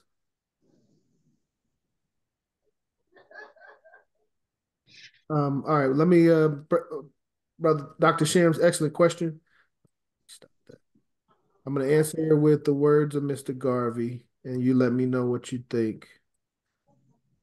So again, as we said, this is not related to the answer, but I'm gonna get to the answer in just a second. The value of knowledge is to use it. As we said in the beginning, it's here in the text. It's not humanly possible that a person can retain all knowledge of the world, but if a person knows how to search for all the knowledge of the world, he will find it when he wants it. But the value of knowledge is to use it. And what Dr. Shams was saying, let me see. Yeah. It's two paragraphs. Mr. Garvey says, in reading, it is not necessary or compulsory that you agree with everything you read. This is on the contrary aspect. You must always use your own reasoning to what you have read based upon what you already know as touching the facts on what you have read. Pass judgment on what you read based upon these facts. When I say these facts, I mean they cannot be disputed. You may read thoughts that are old and opinions that are old and have changed since they were written. You must always search to find out the latest facts on that particular subject, and only when these facts are consistently maintained in what you read should you agree with them. Otherwise, you are entitled to your own opinion. And then he follows with this paragraph: always have up-to-date knowledge. You can gather from the latest books and the latest periodicals, journals, and newspapers. Read your daily newspaper every day. Read a standard monthly journal. Read a standard journal every month, a standard weekly magazine every week, a standard quarterly magazine every quarter. By this, you will find new knowledge of the whole year. And in addition to the books you read, whose facts have not altered in that year, don't keep old ideas. Bury them as new ones come. So he does teach us to challenge ideas and concepts. Even what he has written himself. Trying to find where he Raise first. Race first. Yes, that's how knowledge evolves. Knowledge evolves based upon research. Research which develops new ideas, new methods, new systems, and new knowledges. Yes, sir. Yes, sir. But yes, that is a fundamental principle of that's in lesson one. You know that we what you're saying. We yeah, we must always be evolving, and our knowledge base must always be evolving. So.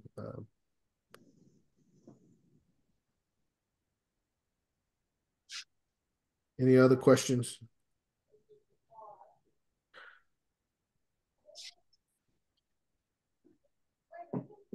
Okay, 6:40. While everyone is here, I did kind of before I got to the second part, a couple of things I wanted to touch on was our international headquarters and our fundraiser for our international headquarters. Give our officers a chance to share, and then as I close, I will close with a speech by Mr. Garvey from September 1937. So this coincides with uh, the course of African philosophy when he was instructing the course of African philosophy. So if you aren't aware, here in the UNIA, we have an international headquarters. The picture on the left is an older picture. Picture on the right is a more modern picture. The building next to us has been torn down, so it's kind of exposed. Some areas that have to be worked on and maintained.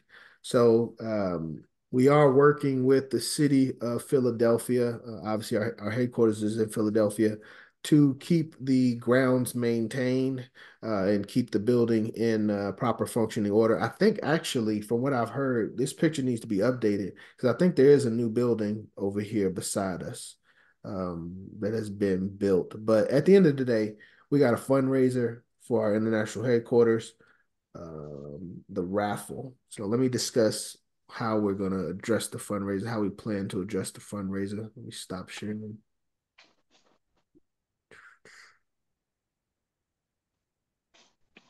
Oh.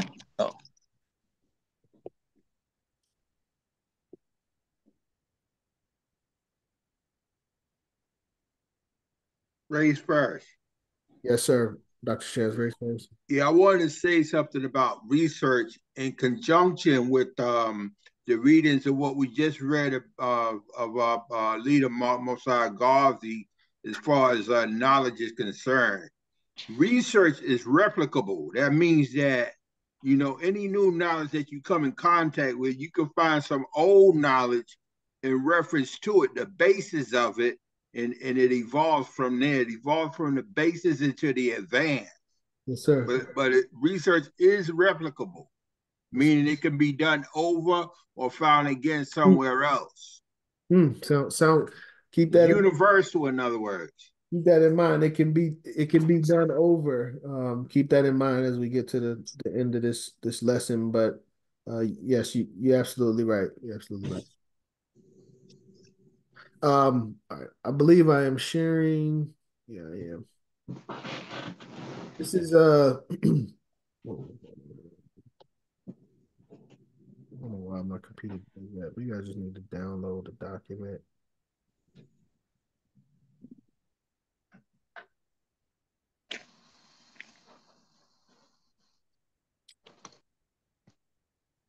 Be right with you. It's a better view anyway. So as I said, International Headquarters Fundraiser. This is part of my president report as far as what's going on with our leadership. We just had a president's call first Wednesday of this month. I can't remember what day that was, but it was the first Wednesday of the month. This was one of the big focuses from our leadership, is making sure that everyone contributes, all divisions and regions contribute to our International Headquarters Fundraiser. So the letter was originally written January 28th, 2024. It says, "Greetings, Garveyites. The UNIA International Headquarters Restoration Committee is working hard. We are making significant and major progress. The total building restoration will cost $500,000 to $1 million. I was not expecting those numbers.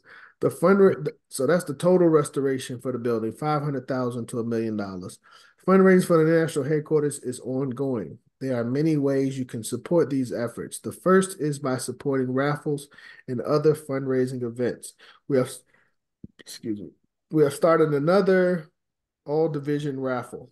Our goal is to raise at least $25,000 by HEC, and HEC is in April. We are asking each member to take/sell a minimum of 10 raffle tickets. The prizes are $1,000, $500, and $250. The division selling the winning tickets will receive 20% of the prize sold. The raffle tickets are $5 each for 5 tickets, $5 each or 5 tickets for $20. The drawing will be April 12th at our HEC conference in Philadelphia. Let your division president or secretary know how many tickets you would like. Otherwise, you will only receive 10. Raffle tickets are being sent out next week. We would like to congratulate the Gladstone Holler Division 451 in Los Angeles, California, for having the highest percentage of member participation in the last raffle. 100%. They had 100% participation in the last raffle. Another way to support is by using the attached donation letter to ask family, friends, organizations you support, and businesses you use to give the UNIA International Headquarters Restoration, to give to the UNIA International Headquarters Restoration effort. The last way you can support is by making a donation or a loan to the building fund. We thank you for the pledges and the funds we received. Those funds have helped us repair the roof, the floor, the exterior wall, and do many other things. If you have an outstanding pledge, please honor it if you can. Every donation is important. We want to come to HEC. We want you to come to HEC conference and see the work for yourself. Help us in preserving our holy ground, the international headquarters. And as I said, keep in mind what Brother Dr. Shams was saying earlier, we can repeat things. And as our leadership says, and as Garvey says, what man has done, man can do. Honorable Marcus Mosiah Garvey. And this is from our UNIA-ACL International Headquarters Fundraising Committee. Recently released January 28th, 2024. This is the focus, and we definitely need everyone to support our international headquarters fundraiser and purchase your raffle tickets. Any questions or comments right now?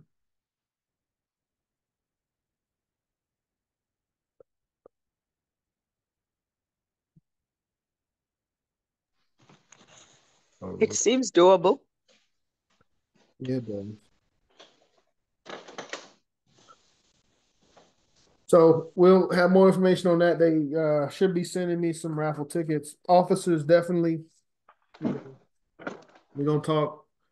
But we have, obviously we, as leaders, we have to, bear the brunt. So we have to show the example. It's a good way to get membership also. Mm-hmm. I agree. As I was reading it, I was just thinking about that. Yeah, there's a lot of stuff that builds on top of with that. It's a lot. Yeah. So, all right, keep that in mind. And definitely I need everyone reminding me about that.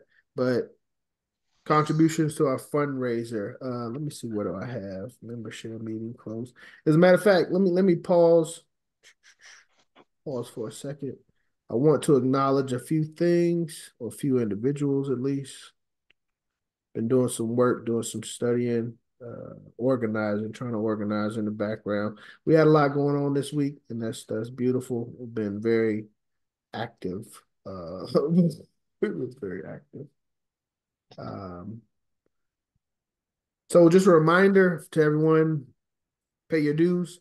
Obviously, in addition to the International Headquarters fundraiser, make sure you pay your dues. This is 2024. Knock out your dues for the year. That would be appreciated. Very lovely. For those that have not joined, you can join cbpm.org/join421, or you can reach out to me. I probably need to put can reach out to us. Let's see, 6, 7, 8.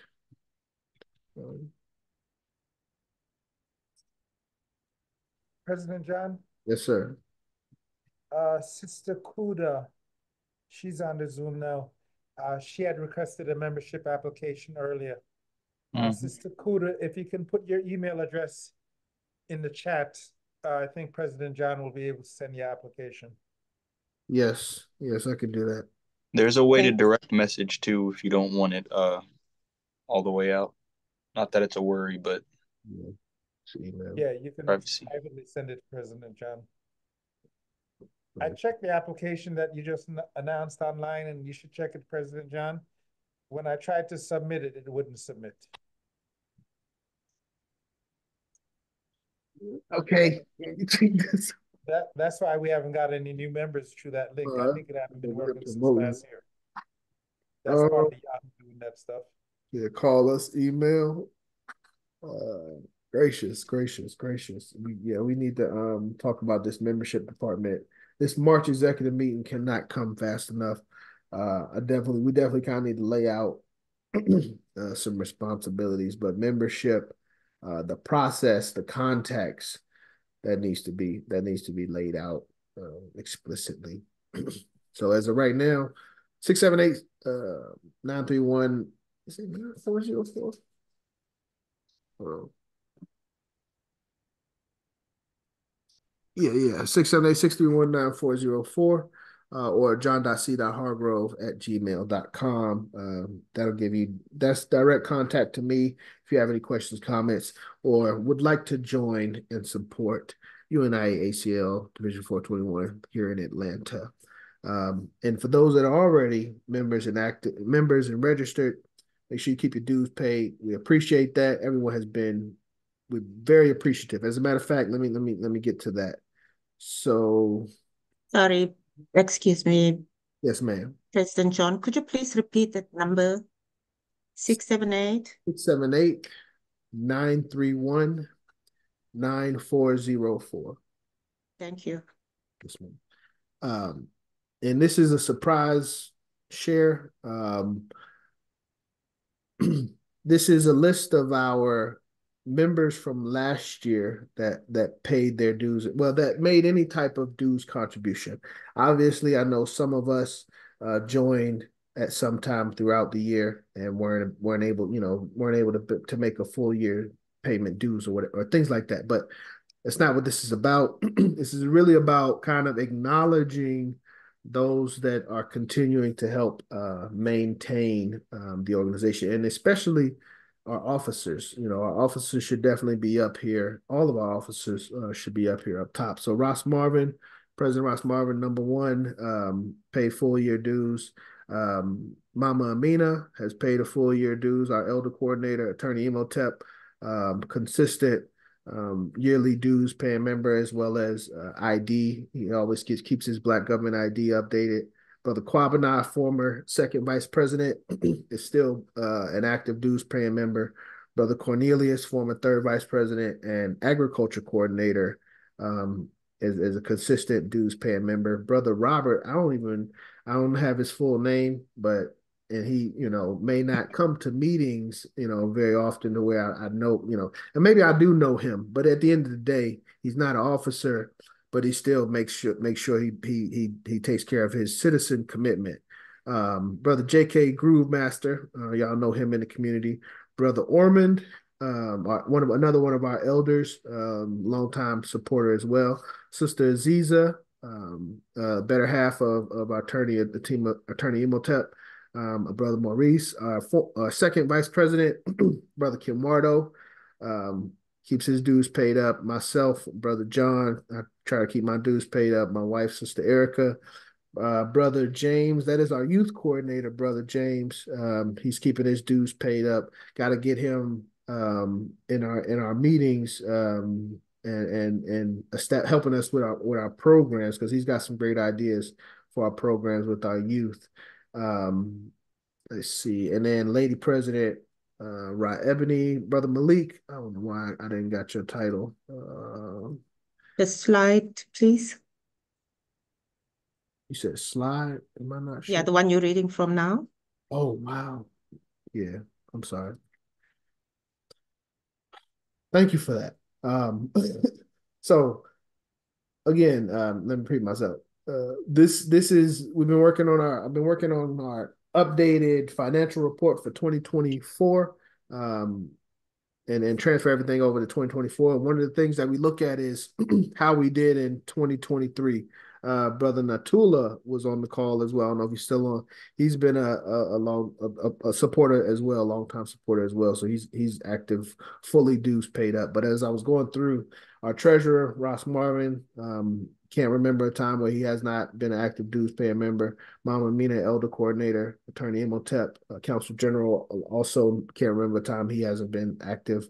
Brother Cornelius utilizes, as well as Attorney Imhotep and Brother Cornelius and myself and my wife, we utilize our automated system, which is also a promotion for our automated PayPal system. But once you lock that in, kind of get used to, it's $50 a year.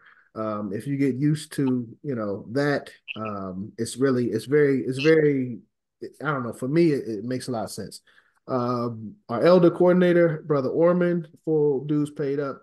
Second vice president, Brother Kimwardo, myself, Brother James, our youth coordinator. As I said, Brother Natula, Brother Malik, long time. Brother Malik has been paying dues behind the scenes for a long time. So it's good to see, it's good to, put the face with the name, put the work with the name, but he's just like some of the other members that don't have officers by their name. You don't have to be an officer to be a supporter of Division 421. So then we have our Legion coordinator, first vice president, Brother Omasius and Baba James. So I don't really know what to say. There's no. You don't have my name on there. You in here somewhere. I ain't want to go down too far. There you go. No, but I paid up though. It shouldn't say 22. Well, you missed. Well, we could talk about it because you missed. I remember we were on the phone one day and you were telling us who all didn't pay up, and I PayPal you the same day. I mean, not PayPal, Cashapp. We'll talk about it. I I think I paid that forward instead of backwards because remember there was a misunderstanding because somebody that you were with paid for themselves. I think it was Brother Sean paid for himself as well as two other people.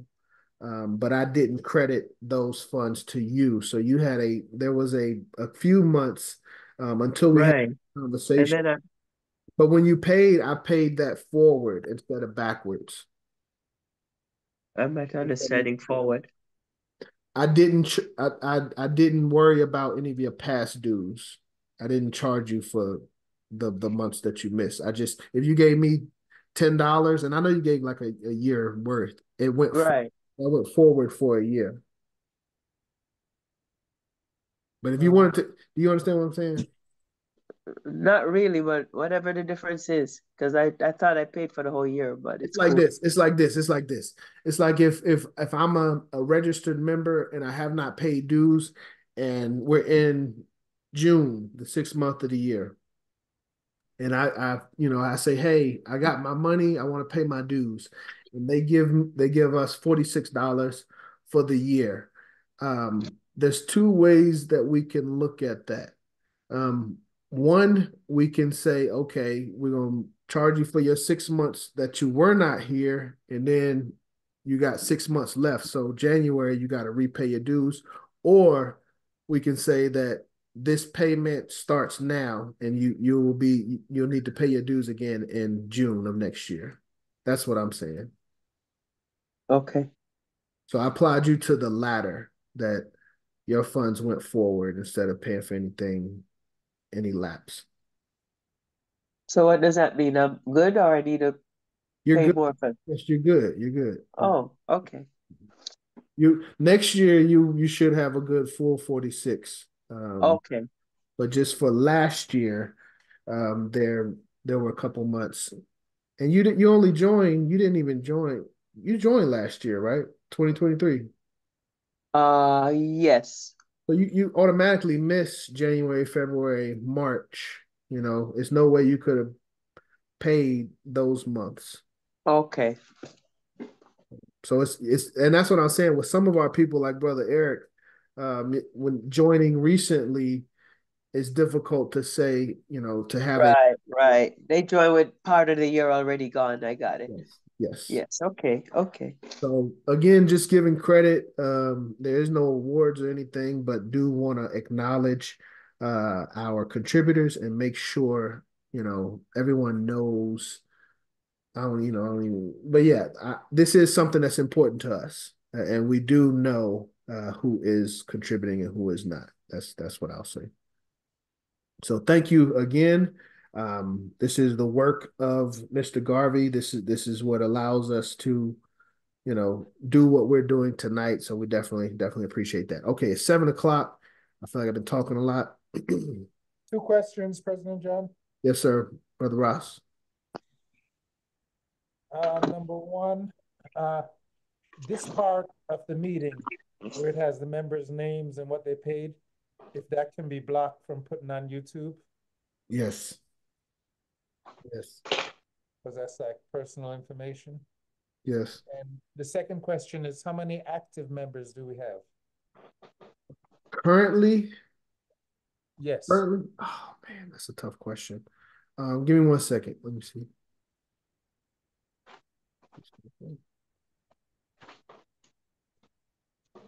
We definitely don't want to put that spreadsheet on YouTube so people can see who's paying dues and how much they're paying. I got you. I got you. I guess I'll find a better way to present that. Let's see. 2023 is the last.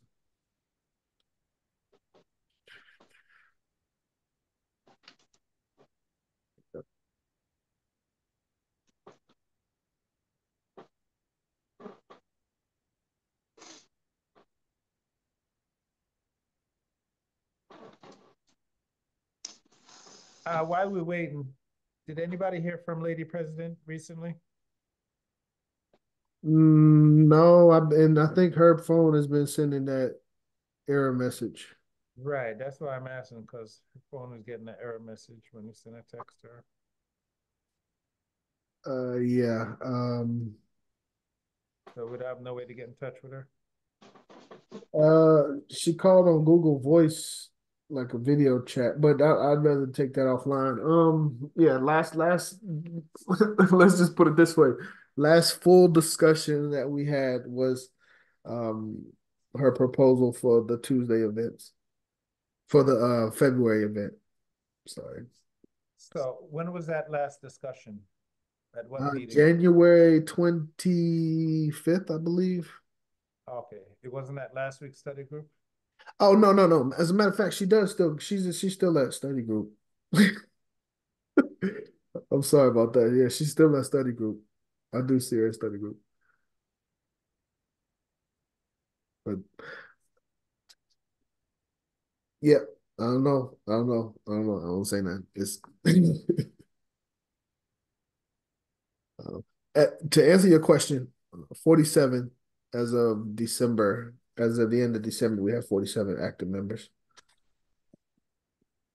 All right, let's badge it up for our division. Got to get from 47 to 477. Okay. Yes, and that's we just have to wake up the members that are not participating. We can do it. Yeah. Got a whole year to do it. Yeah. But with that, I guess we can. Do you know which divisions have more active members than 421? No, I don't. Okay. I know it's things are not as they used to be. Is all I can say. Divisions are not as our people are not as active. I guess I'll put it that way. So are we like within the top 3 of active members? Have to be. I have not confirmed. I would say not. I have not confirmed. It's not what you think, Sister Diane. It's not what you think. What changes have taken place from your perspective, President? It depends on who's on the call.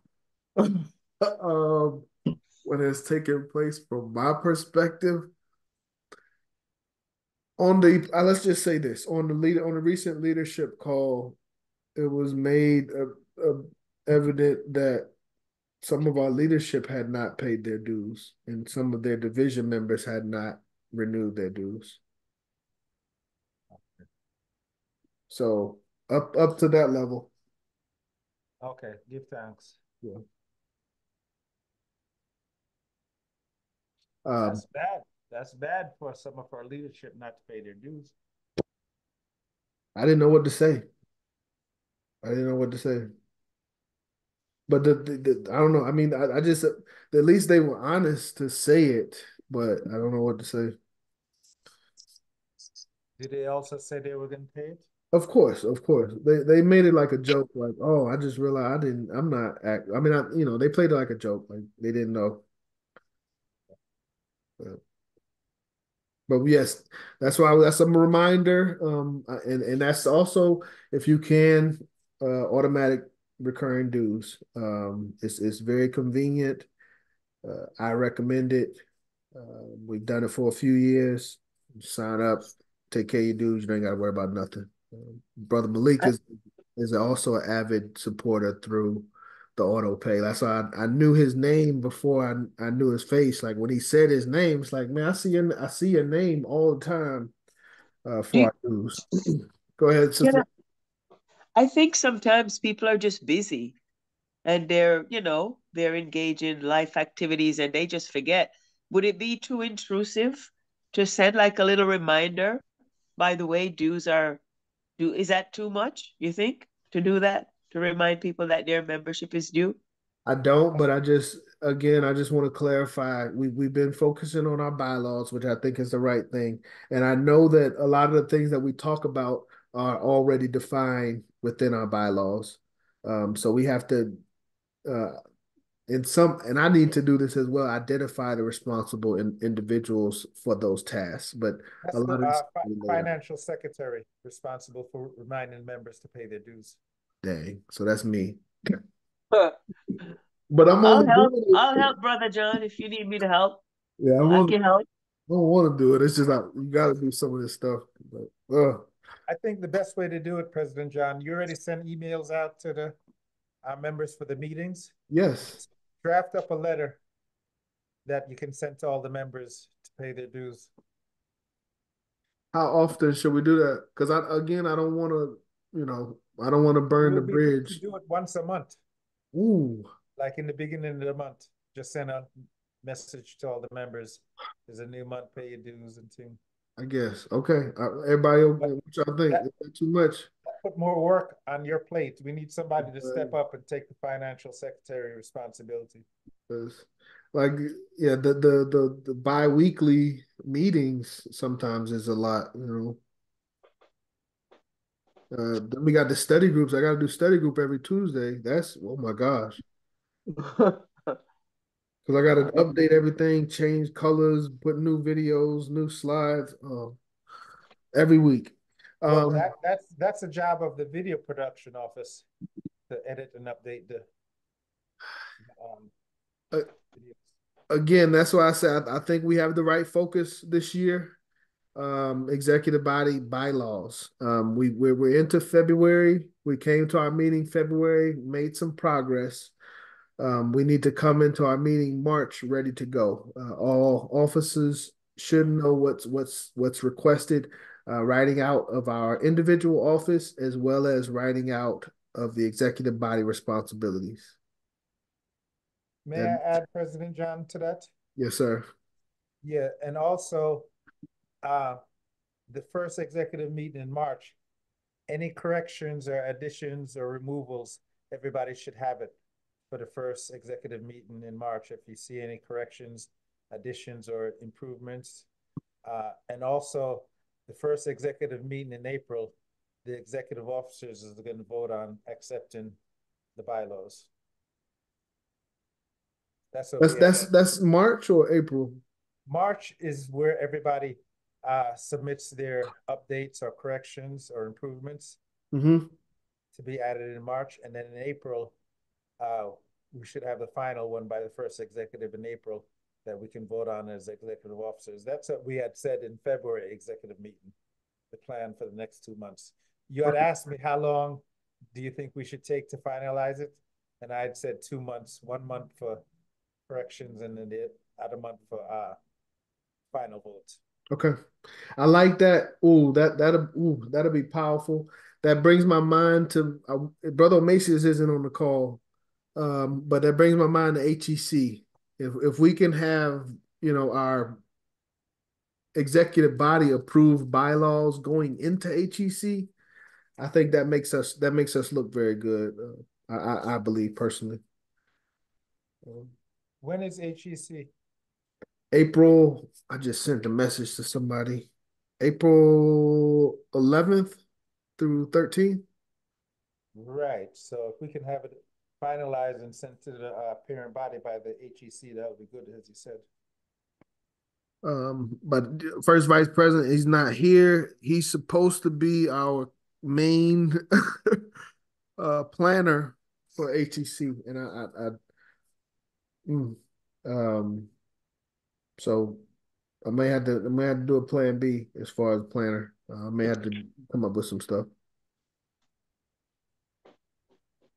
But March executive meeting, we got to have some plans for who will be attending HEC, who is planning to be able to go to Philadelphia from April. I think we'll probably travel on the 10th and come back on the 14th. That'll be a focus. Extreme focus next month. I don't want to talk about too much right now. Brother Macy's isn't here. But any other officers have any reports they would like to give? Sister Diane, anything you would like to say? Attorney Imhotep? Yeah. Yes, sir.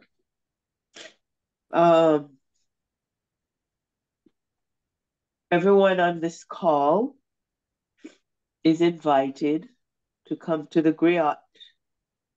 You could put the address for the griot on there if you want, Brother John. for the it's gonna be like just a little get together before our course in African philosophy. So maybe like from like 4:30 to 7:30. So there's gonna be food and refreshment and free. And basically I just call it a January, February birthday / member appreciation little thing get together before our course in African philosophy, which begins at 8. So I'm thinking we can just, go crazy from 4 to 7:30 or thereabout. Just chill out, talk about different things, plans for the year, whatever. And whoever has birthday, I know that Mama Mina had a birthday this month. I have a birthday this month. I'm not sure who else has January birthday, but everyone on the call should just come out and kind of just, get acquainted, relax, have a little refreshment, something to eat. And yeah, this Tuesday. I'm getting the exact address. So, Sister Diane, for everyone, this is something that you took upon yourself. Yes. I Okay. was thinking like for the birthday people in February, but then I said, but wait, there are some January birthday people that are local. And then I said, wait, but everybody who's, gonna come as a member, so member appreciation. Not that you can't bring anybody, but Yes. I just want to be clear with our body and our membership. Sister Diane brought this to my attention. I expressed to her, and we are aware of our division policy. And that's why I repeated, this is something she took upon herself. This is not an official UNIA executive body responsibility. This is something Sister Diane wanted to do. If there are those that wish to volunteer and to help her, that's open as well. And show up. yes, and we're definitely asking everyone to come out if you've got time, and enjoy yourself. So, any questions? Any Sister Diane? I'll pass it back to you while I get the exact location. But yeah, I just wanted to make that official statement from the body standpoint. Right. It's not a UNIA event. It's an event by a UNIA member. Yes. To get acquainted with other UNIA member, to acknowledge folks in January and February who have birthdays, and also to acknowledge our members, our active members. It would be great to have all the active members there. It would just be wonderful. But I don't know if all the active members will show up. It would be amazing. This is this coming Tuesday? This Tuesday. What's today? Today is the 11th? Yes. Yeah. We're going to be there anyway for the course. So this is just before the course. I think Lady President said she was going to be there early to open up and whatever. So I don't know if she's still committed to that. Okay, that'll be February 13th. What time? I was thinking, I think we open as early as 4, correct? Yes, we have that ability. So I was thinking maybe 4:30 to 7:30, right before our course. Our course begins at 8.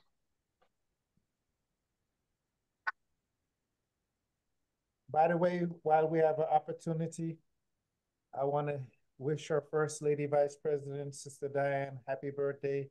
Tomorrow's your birthday. Thank you. Thank you. Yeah. Mama Moja called me President Ron. Diane, happy birthday. I'm sorry? Nobody else wishing Sister Diane happy birthday. Happy birthday. Happy birthday, Sister Diane. Happy birthday. Of course. Happy belated. Happy birthday. So there's a reason for everybody to come out on Tuesday. It's happy birthday. So that way we can celebrate our members' birthday. Is Mama Mina on our call today? She had a Nah. I talked to her earlier today. She's on her way back from California. Go ahead, Ross. Oh, okay. Her birthday was the 2nd of February. Put January, February birthday / member appreciation. roll it all up in there. Whatever, Yes. whatever you need, you know. Yes, yes, yes. And everyone take a screenshot of the address. Yes. Omanala Grill Afrocentric Museum, 337 Dargan Place, Southwest Atlanta, Georgia. And if anyone on the call has not been there, it is just a cool spot. You know, it's a really nice Afrocentric spot. I support it, Sister Diane. I don't have any. I'm not going to stop you from doing the work. This is nothing negative. This is positive. It's for our people. We know our policy. When we do things as a body, we take our time, but we're not going to stop. I'm not going to stop your ambition. But we do, yeah. Moving forward, when we do our main events. We want to make sure we give ourselves enough time. Yeah, it would have been better if we actually plan a member appreciation day. Maybe we could do it by the end of the quarter. You know what I'm saying? To plan something like that and just celebrating all our active members and I'm sure whoever show up and don't have dues paid would pay and just kind of, put a little vibe in it. We got a lot of potential this year. We can be very successful. Our planning has to be on point. That's what I would say. Yes. So if we plan it, we give ourselves enough time, we can definitely be effective. But again, we can't forget about Garvey Day. And I need some speakers that y'all think for Garvey Day. I got a couple names in my head, but we need to start working on Garvey Day as well. Okay, Sis Diane, you have anything else? Thank you for that report. I'm good, I think. Okay. Ross Marvin, you have anything from a treasurer standpoint, officer standpoint? Just want to remind everybody, please familiarize yourself with your bylaws for your office, what the bylaw says to do in your office. Also, make sure that you search your email and click on all the Whirlwind newsletters that you've received. You might have to search your email for the Whirlwind newsletters because we're trying to increase our open rate. The industry average is 19% open rate, and we got to do better than the industry standard. But for the last issue, 421 had like a 24. We're usually averaging about 25% open rate for the members in Division 421. So that's above 6% above industry standards, but really we should be above 50%. 25% is still not good enough. Absolutely. And I spoke on that as we were waiting. Make sure you check your email for a Whirlwind newsletter. Check your promotions folder if you need to, but make sure you are staying in tune with the Whirlwind newsletter and what's going on from UNIA and CVPM standpoint. But this is our propaganda, and Marcus Garvey taught us the power of propaganda. We're doing the best to utilize that, so we must stay engaged. Thank you, Ross Marvin. Anything else you want to say?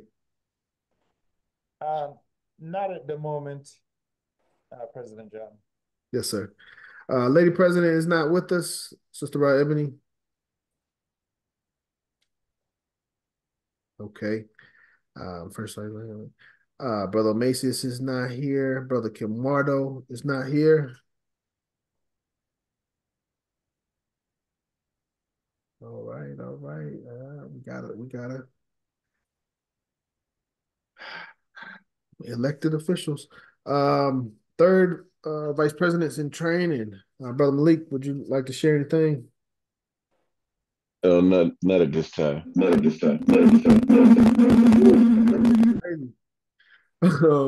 Brother Eric, you have anything that you'd like to share with the family? Nothing concise, if I'm being honest. Wow. I have the stuff to turn in, but I figured I would just wait until I saw y'all in person next time I'm at the classes. You talking about the office stuff? Yeah. Okay. But nah, nothing concise. Okay. That's all right. Nothing short. I got you. I got you. Thank you, Brother Eric. Any other officers before we go to our member? I think oh, Brother Art, I'm fine. And I see you, Brother Cornelius. I'm sorry. Brother Art, recording secretary, anything you'd like to share? No, I don't have anything to share at this time. Thank you. Brother Cornelius, I saw your name pop up. I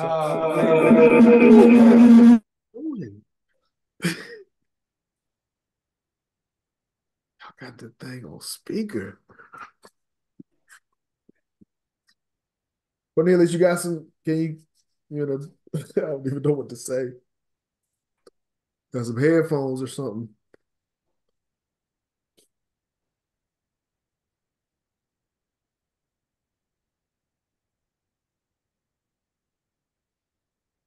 While we wait for our brother Cornelius, we'll jump over to member share for a second. Brothers, as we know, we have to be good listeners. We allow our sisters to speak first.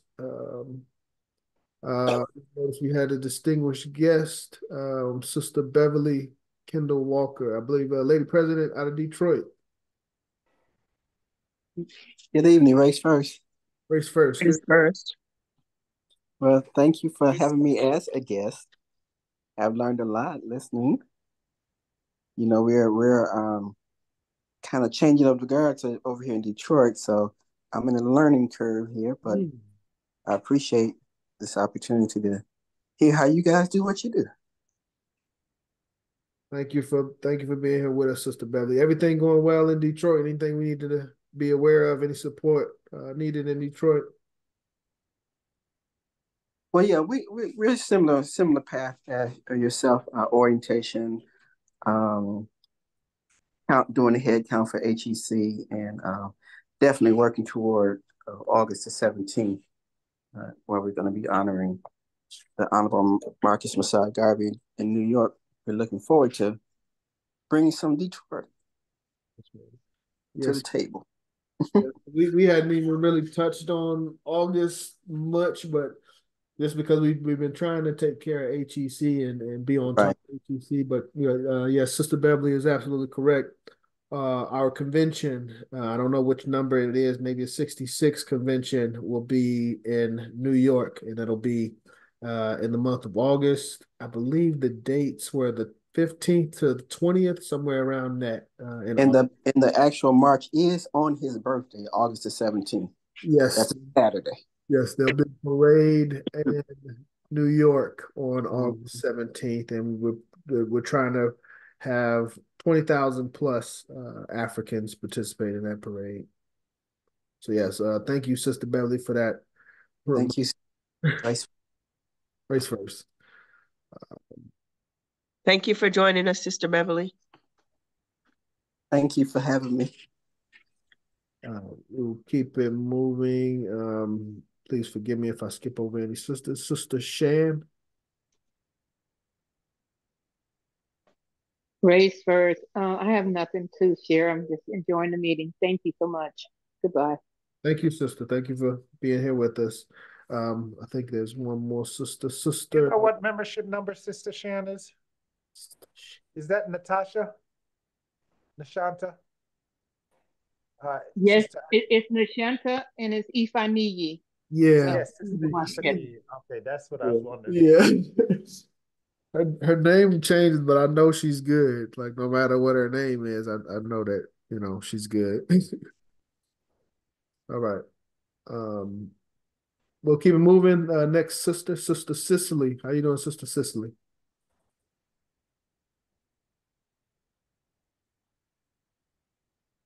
Sister Cicely, you there? Did you want to share anything?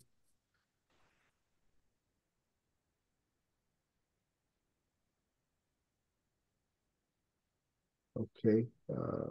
I hope that's not me. Does my name show? They got you as Kuda. Yes. Greetings, Sister Kuda. How you doing? Good, thank you. I think you just went back on mute. I'm sorry about that. No, did you want to share anything with the family? Anything going on in New York that we need to know about, or globally, or even here that you know that we don't know? I think on our next meeting, I'll be able to share more detail. For now, I was just listening in, and I'm just glad to be here. Oh, Cornelius. Okay. Thank you, Sister Kuda. We're glad to have you. Thank you. I see we got an officer. Well, we got a couple officers. Brother Orman, did anything you wanted to share with the family from officer standpoint? I seen you out in the community. Yes. Greetings, family. I have nothing really to share at this time, but I wish everyone well. And race first. Yes, sir. Race first. Thank you, brother. Brother Cornelius, how you doing with the audio? You might have to type your report. I'm just messing with you. Okay. Attorney Imhotep, did I call on Attorney Imhotep? I apologize. I did not. Is he listed up here? He's got to be. Yeah, he's right here. Attorney Imhotep, my apologies for skipping over you. Is there anything that you'd like to report to the family? Nothing to report, just to share here. On February 11th, 1990 is the day that Nelson Mandela was released from prison in South Africa. I remember watching that on TV there. And this is the anniversary. What's that, 24 years? No, 34 years. Yeah, 34 years. But that's it. Thank you. Race first. Race first. Thank you for that reminder. Thank you for honoring our ancestor, Brother Nelson Mandela, keeping his memory and his legacy alive. Okay. All right, that takes care of our officers. Brother Cornelius was having technical difficulties. Brother Artwood, Brother Eric. All right, we'll go to our other brothers. Dr. Shams. Where's Dr. Shams? You know him? Brother Dr. Shams. Face first. Face first, Dr. Shams. How you doing? I'm very good, yes. As you know, I have somewhat of a military background. I have a little bit of knowledge I can share with the African Legion. It's on my website. The link is More Sacred Facts. You might want to check that out on my website. You know, it's somebody put in the chat a question when we're going to get our military up and running. You know, and I offer some information about that. Piece of race first. Piece of race first. Obviously, you know, we're not going to talk about certain things in certain strategies. This discussion is about volunteers. And once we get past the level of volunteer, then we can discuss additional objectives and priorities. But right now, we're just looking for those that are volunteers for the organization. Let's see. Sicily. Raxton out of Stone Mountain. Raxton.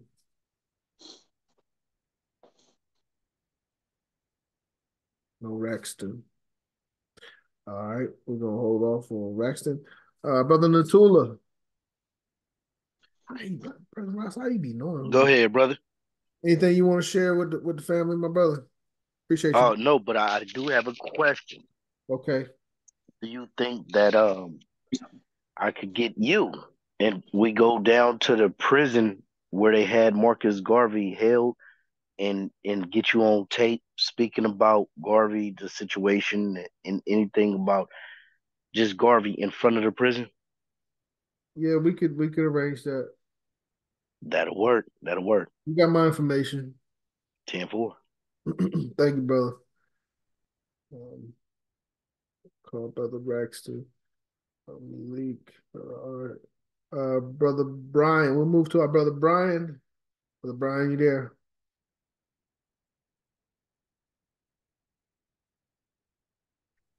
Yes, I'm here, brother. Everything blessed, nothing to add. I appreciate the lessons and everything. Thank you, brother. Thank you for being here. We appreciate you. Absolutely. I think I went through all of our members. Was there any member that did not get a chance to share? If that is the case, I do apologize. Sister Cicely, Brother Cornelius. Okay. Okay, and Sister Cicely, I did get your messages. Thank you for a lovely, informative presentation. Sister Kuda, we appreciate that. Something wrong with audio. Got you, got you. Happy to be here. Mic isn't working. Okay. Is there yes, ma'am, Sister Cicely. Sister Cicely, we'll talk. You know, you got my information. We gotta connect. We appreciate that. That's what it's about. Sister Cicely is a living example of what we're looking for. You know, she likes what she sees. She wants to learn more, and that's all we ask. So we will be in communication.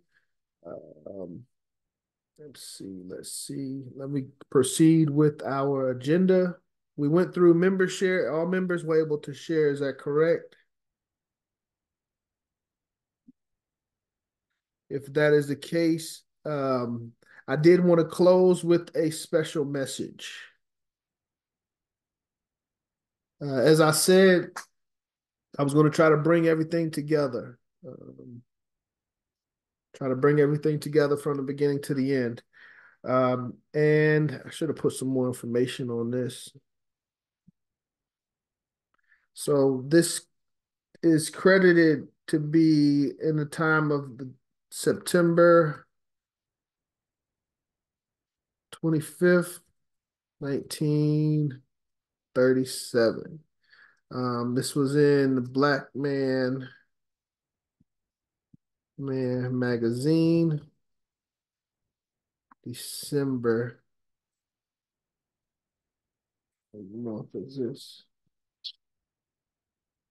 Oh, that's the month, 1937. 1937. So it's I don't know the exact details. I know this was published in the Black Man magazine, December 1937. I believe this speech was given September 25th, 1937. I'll give this speech and we will prepare to close out per the rituals of the UNIA. Mr. Chairman, Reverend Jackson, that's the chairman, Senator Charles C. Diggs, and Mr. William Sherrill. Told you that name would come up. Third Vice President or third President General of the Universal Negro Improvement Association. Members and officers of the UNIA, friends from America and from Canada. So he was addressing a crowd. I don't know exact location or anything like that. This is what Mr. Garvey says, and this applies to today. I was reading this, and it resonated. I'll put it that way. And again, this is in line with the course of African philosophy. This was given 1937, September 1937, as he was in completion of his first course. This is what Mr. Garvey says. It is indeed inspiring to see and to receive the welcome that you have given me in this church, in this remote city of our civilization. So I believe this was Ontario, Canada. I come with you with as much gladness as you have come to see and to listen to me. I say in short that I am the same man you knew once. So he's letting them, he's the same man. I haven't changed, except probably in size. That's because I'm a bit older. I have just passed my 50th birthday. So as we've talked about with the course of African philosophy, this was a different phase of Mr. Garvey. This was his mature phase. As the text says, this was his ability to learn from an unfortunate hindsight. And by the way, I went to jail from Detroit. I am here on the same serious business, and I want to talk to you tonight very seriously, as I have tried to do, because the situation is very serious and very dangerous. You know of the UNIA in the old days, particularly from 1918 to 1916. And that's why I asked the question before we started.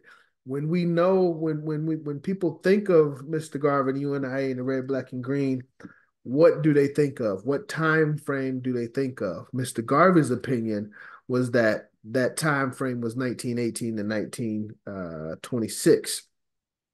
He says, you have followed its career. You know much about it because its propaganda was spreading far and wide. But probably you do not know of the real UNIA, which you are going to see, not only in the United States and Canada, but all over the world. Some of you thought the UNIA was a thing of the moment. The UNIA shall be as long as the race lives, as long as the ages, for the principles are fundamental. The principles are founded upon a rock which prejudice cannot wash away or destroy, nor can injustice destroy. I am out of a conference of that same organization that has what? A program. And that program, which is the second stage in the mighty work of the movement. So Mr. Garvey was calling this program the second stage of the UNIA, a stage that you know nothing of because it was never reached. You can't know about it because it never existed. Those of you who thought the UNIA was dead or is dead may have made a terrible mistake. It hasn't started to live its reality yet. So this is Mr. Garvey in 37 saying that the UNIA hasn't started to live its reality. Things have had to happen in the UNIA as to all movements of magnitude and significance as of the Church of Christ. So he's comparing the UNIA to the church. It started on Calvary and had a hard time up there. I went too far. The time that we are seeing in the UNIA is nothing compared to the time the Christians had. Days of blood, days of torture, and crucifixion. So the things that we're going through now are petty compared to what Christianity had gone through. This is Mr. Garvey's comparison. Mr. Sherrill, as we said, we'll talk about Mr. Sherrill, pointed out that I have been persecuted, but you will not know the real UNIA until thousands also can be named who have been persecuted for the cause of righteousness. So one of the components of the real UNIA is that there must be thousands that are persecuted, just as Mr. Garvey was persecuted as an individual. The murders of the church are many. Not only Christ was murdered, we cannot count the martyrs, for they are numberless. Some of us are a little cowardly. Otherwise, probably I would not be here tonight. But Mr. Sherrill, you have been trained. Mr. Sherrill told you how we have been trained. We have been out of our minds, not into our minds. In fact, we are living for the convenience of other people. I am to send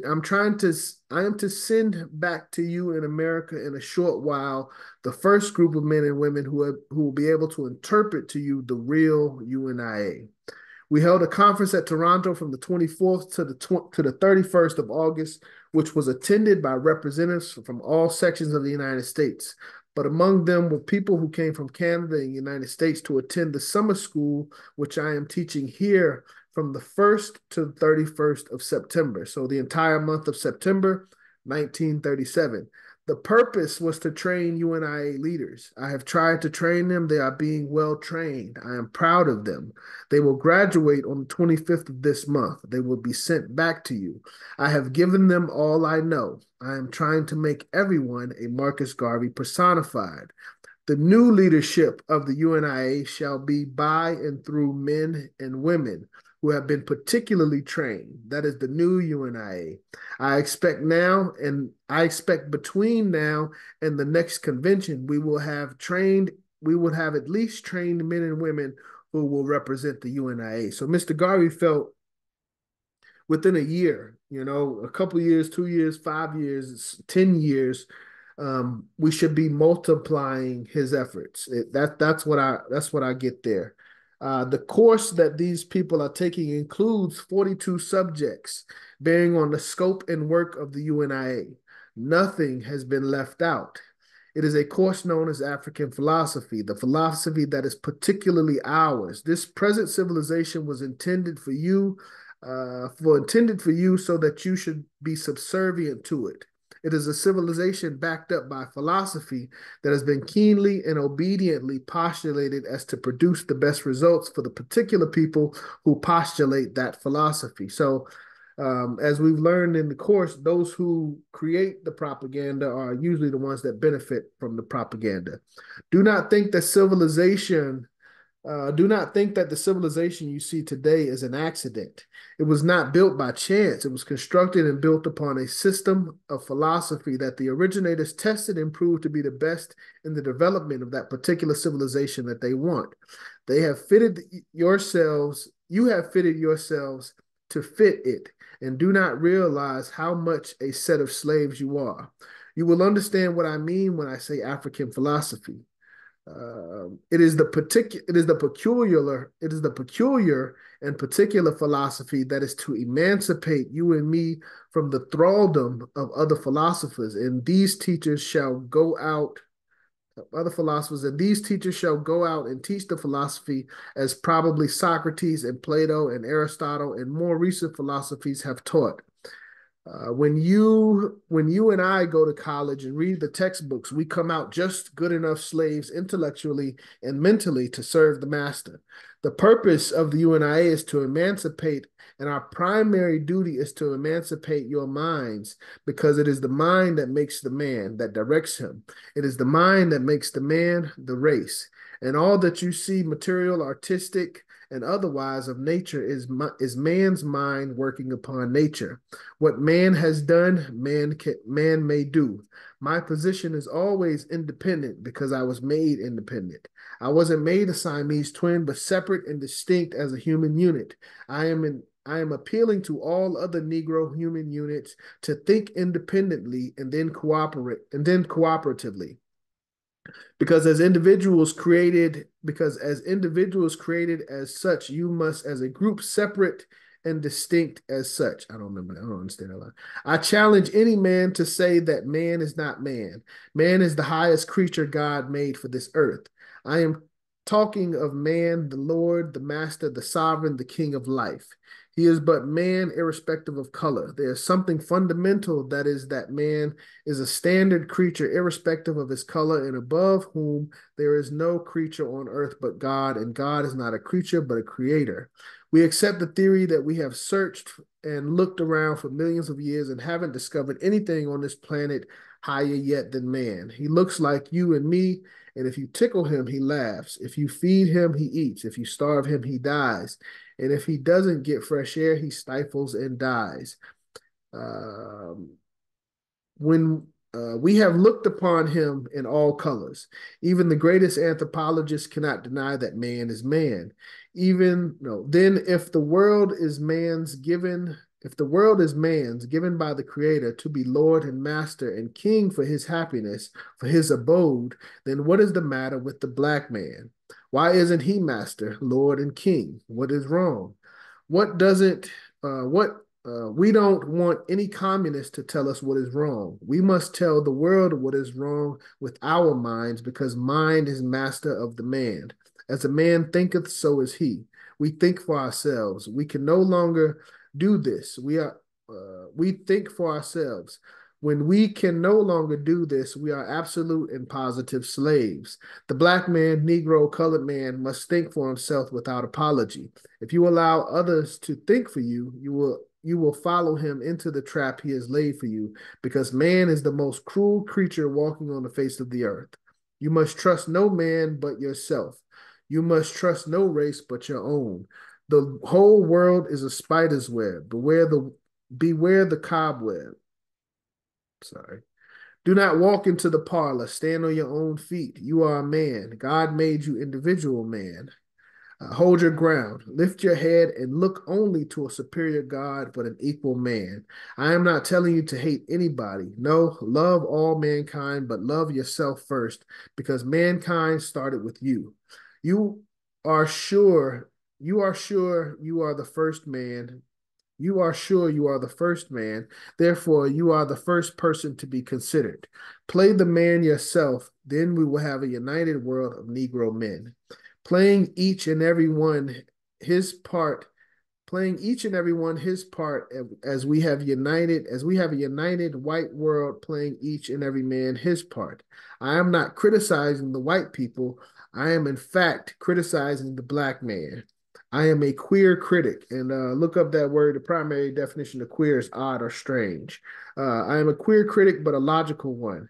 Even God Almighty will justify and honor the white man for making use of the world and rebuke us for dealing with the world in our slipshod manner. Slipshod is like haphazard. It's like we're not really caring about how we're handling. As he did the lazy virgins. God never said he made you slave and servant, but made you Lord and master.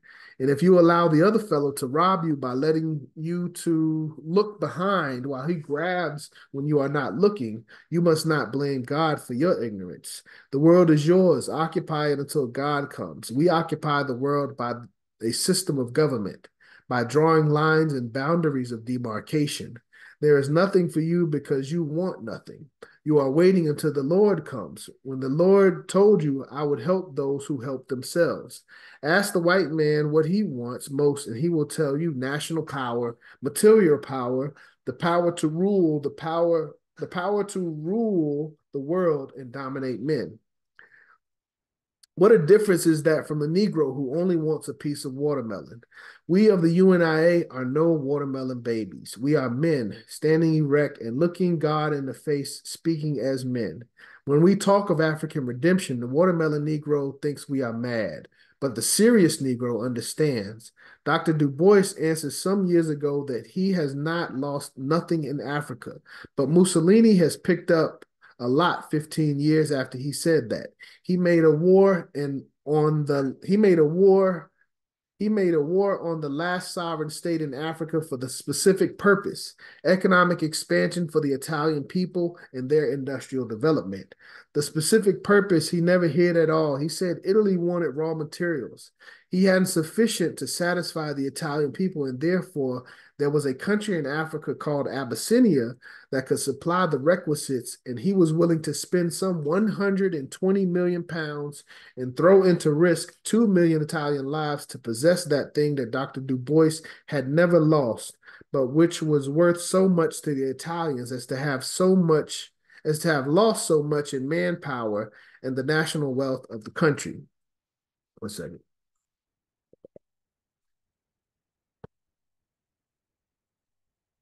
Today, they have made Abyssinia a thoroughfare from Somalia to Eritrea. After 9 months of occupation, they have carried engineers, scientists searching for sulfur, gold, coal, aluminum, for all the materials that they are told could be found in Abyssinia to be added to the wealth of the Roman Empire.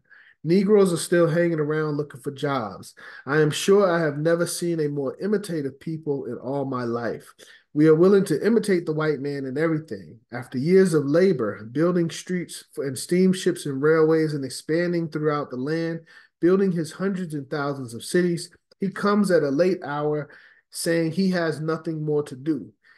He says we have no more to build because there are too many already. The lazy Negro who hasn't laid one brick yet for his cathedral, one tie for his railroad track, yet says, I am unemployed. Do you wonder after announcing that Mussolini got busy in Ethiopia so that the Italians can be employed, the thing I have been telling you for 15 years in America is now being used by the Italians while you and I settle here saying we are unemployed. Do you know how the world is laughing at you and me? It is all well to dress up, but do you know why he takes himself away from you on the sidewalk? Because he says, here comes a good for nothing. Anytime a Japanese comes in, he wants to know what is in his mind because he hasn't to play diplomacy with the Negro. He just turns his back. They kicked the bishop out of the lobby of a hotel in Edinburgh. It was Bishop Hurd, William Hurd. The most respected men in England are bishops. The moment he shows that he is a bishop, he is respected by every Englishman. But the moment a black bishop stepped in, they knew he had no cathedral. They knew he was only imitating white people, so they kicked him out. And as a fact And as a fact, the bishop has no cathedral. They only elected him. They only elected him bishop, and every bishop is supposed to have a cathedral. They only elected him bishop, and every bishop is supposed to have a cathedral. We are the world's laughing stock, and we shall continue being so until we live like men, die like men. You see how the Japanese do things, the Italians, the Germans, the English, except us. Something must be wrong. Then we better find out what is wrong before judgment comes, because if God finds us in this state, he is going to find us in hell. What have you to lay on the altar? The Englishman will bring the British Empire. The Italian will bring the Roman Empire. The German will bring the German Empire. The Japanese will bring the Japanese Empire. The Australian will bring the Australian Commonwealth. The Indians will bring the Indian Empire. The Negro will say, "We have been watching and following them, Lord. We come, Lord." Between you and God only stands the angels, and that mind of yours is God's mind. I don't want to go into Father Divine stuff, but there's something about this Father Divine. He is intelligent enough to know that there is a God in man and not in Father Divine particularly. That God is what that scamp doesn't tell the people. That God is what that scamp doesn't tell the people. He is part of God, and that is how that man is fooling those who are too foolish to understand the relationship between God and man. Added to that spirit is the soul, a free soul, which the Spirit of God always tries to direct. The Spirit of God is always good. The Spirit never dies. And when you bow down that Spirit before men, you are debasing the Spirit in you that is God, because man has never intended to worship man but God. I haven't time to develop these theories to set you thinking and realizing your importance. Every man is God, walking on 2 feet. There is no man more so than the other. There is no man who can be so bad, but he has the Spirit of God in him. Do not cringe before other men, because God will be vexed with you. I am not telling you in your limited intelligence to start being arrogant. Get intelligence. See that no man is more intelligent than you. So long as one man is more intelligent than you, he will be your superior. Until you can produce what the white man has produced, you will not be his equal. When you have built your cities, your cathedrals, and know that you did on your own initiative, no man will turn his back on you. That is the philosophy taught in a nutshell by the UNIA. If you think anybody cares about you but yourself, that is in the absolute sense, you make a big mistake. As of the individual, so of the race. If you think anybody thinks about your race, you are deceiving yourself. No one person is going to love you more than he loves himself.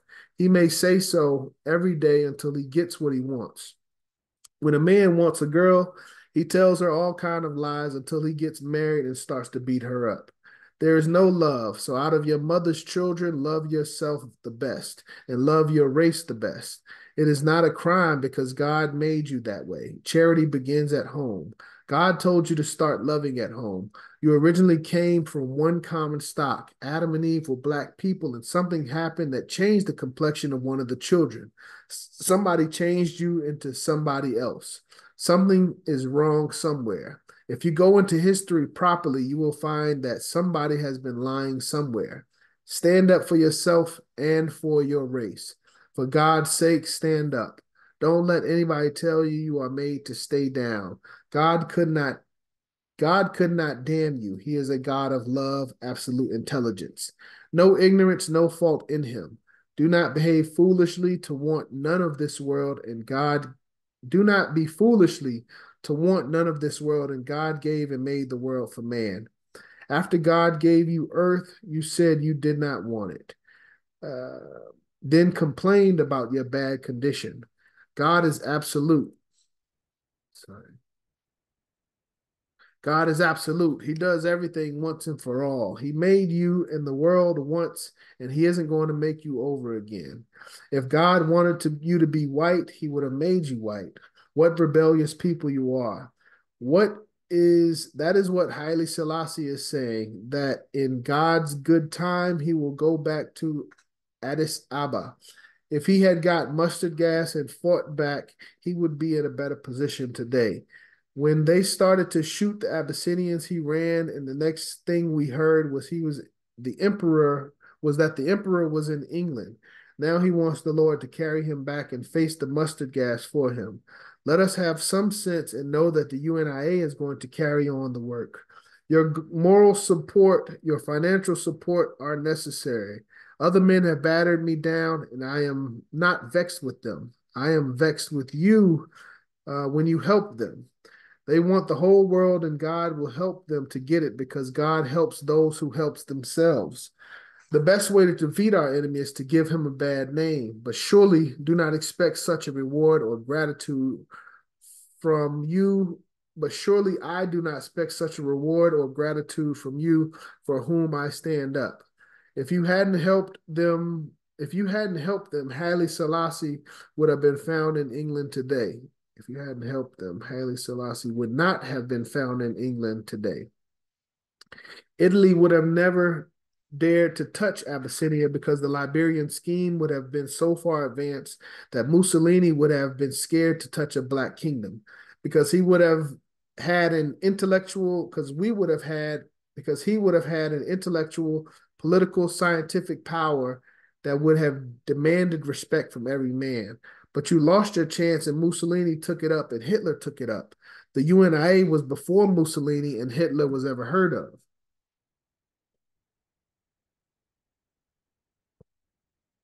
Mussolini and Hitler copied the program of the UNIA, that is of aggressive nationalism, and for us, for the black man in Africa. Communism is the same as fascism. Communism is the same and fascism is the same. We hadn't the character to stand behind it, but they adopted it. When the world started to test you out and started to make a buffoon of me, you shouted out a sad hurrah. You revealed your weakness, and the world climbed over you, and we are still where we are. Whether it is Garvey or somebody else, when you get bolder, stand by it. If you run away from it, you will reveal your character and your weakness. When one Chinese or Japanese goes down, others go up. We had Gandhi. When he went off the scene, Jawaharlal Nehru came upon the scene, and now Indians are controlling a large part of their own government, and the English have had to recognize their leadership. I am expecting God to give us courage and strength to redeem our race. At least you ought to have some confidence in your own. Even the worst of your own is better than the best of the other. The other man, however good he may be, he cannot see the common goodness between you. It is a policy of your own. There are books you have never seen. It is the African philosophy, not the Platonic philosophy. It is going to be philosophy that will save this perishing race of ours. God bless you. Cheers. And that completes that speech, and that completes our mass meeting for this evening. I'll briefly for any questions, comments. Thank you. Yeah, that's a long speech. That's tough, Mr. Garvey, but Course of African Philosophy. Mr. Garvey teaches us, he's got an entire lesson on elocution. I'm not a master of it, but this is practice, being able to sustain and make long speeches. Attorney Imhotep, you got your hand up.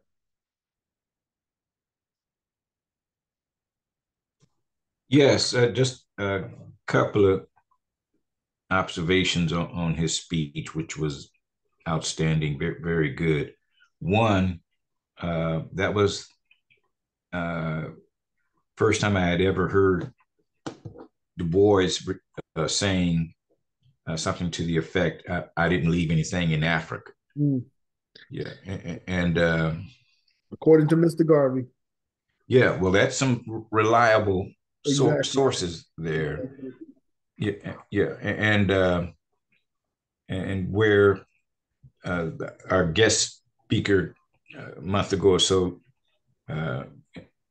told us and showed us where Du Bois did come around. Yes. Yep. And admitted that Garvey was right. And the second point I had heard before about Haile Selassie. Haile Selassie. Yeah, leaving Ethiopia during the war. And a lot of people, I remember Dr. Ben Yakanan spoke of it, and a lot of people was very critical of the Selassie, Haile Selassie, basically abandoning, the emperor, running and leaving where he should have stayed and fought. And that's somewhat Garvey is explaining it here, and it's enlightening Garvey's perspective on it. So that's it. Very good. Thank you. Race first. Yes, sir. Yeah, I don't know if it's a jab at Haile Selassie, but he did mention how Haile Selassie went to England.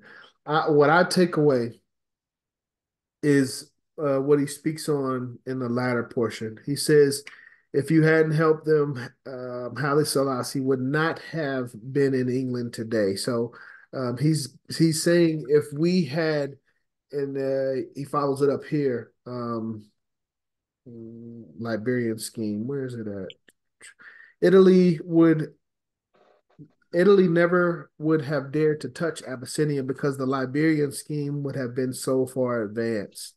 But this is Mr. Garvey imploring to us as a race to listen to what he's been saying.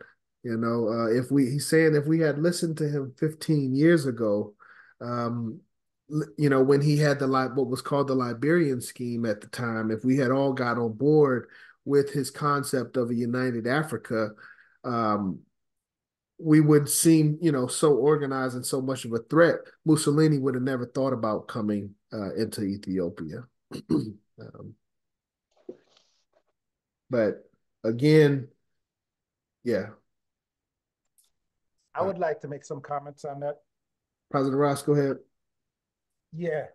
What happened is that if you look at it from Rastafari perspective, and you got to remember, or you got to know, if you don't remember, you have to know where the word Rastafari come from. Rastafari was Haile Selassie's name before he got crowned on November 2nd, 1930. On November 2nd, 1930, Rastafari Mekanen was crowned His Imperial Majesty Emperor Haile Selassie I, King of Kings, Lord of Lords, conquering Lion of tribe of Judah, elect of God. And for those who are into the Bible, if you read the Bible says when Christ returned, he'll have the title King of Kings, Lord of Lords, conquering Lion of tribe of Judah, and he'll be of the direct descendant of King David and Solomon. So what everybody should know is that all the kings them crowned in the world, whether they were in the Middle East or England or Europe or wherever they was crowned, none of them can claim the direct lineage of King David and Solomon, because this has been preserved inside of Ethiopia since 800 BC, when Solomon crowned his son with Queen of Sheba, King of Ethiopia, 800 BC. And what we got to realize is that Haile Selassie is the 225th king crowned in this unbroken family line. And not only is he 225th king, but he was crowned king of all kings. And Lord of Lords. King of Kings, Lord of Lords, conquering Lion of tribe of Judah, elect of God and light of the world. Matter of fact, President John has a nice article. When Haile Selassie was crowned on November 2nd, 1930, all the countries of the world brought great gifts to Haile Selassie. This is the article from the New York Times from October 18th, 1930, just before the coronation. And it talks about all the gift from France to the current lineage of King David and Solomon. Haile Selassie was a brand new airplane. Germany sent all kind of precious wines. But the gift from America, President Hoover gave Haile Selassie for a coronation gift was a signed picture of himself, autographed picture. Autograph of himself. Yeah, and so anonymous Americans gave more elaborate gifts.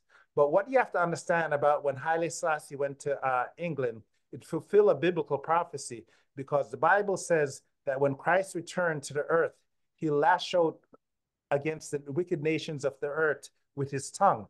And Haile Selassie fulfilled that biblical prophecy when he went and spoke to the League of Nations and talking about how what the European nations are doing to Africa.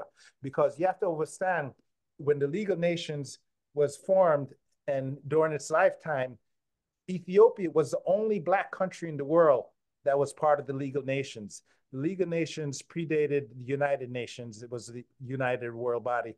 And so because Ethiopia was the only Black nation in there, there was Africans coming from all over the world, from the West, from the continent, bringing to Haile Selassie things that he should mention to the League of Nations because Ethiopia was a permanent member of the League of Nations. So when he spoke out in the at the League of Nations, and he said to the nations of Europe, if they don't do something about what Italy is doing, same thing what's happening to Ethiopia will happen to Europe.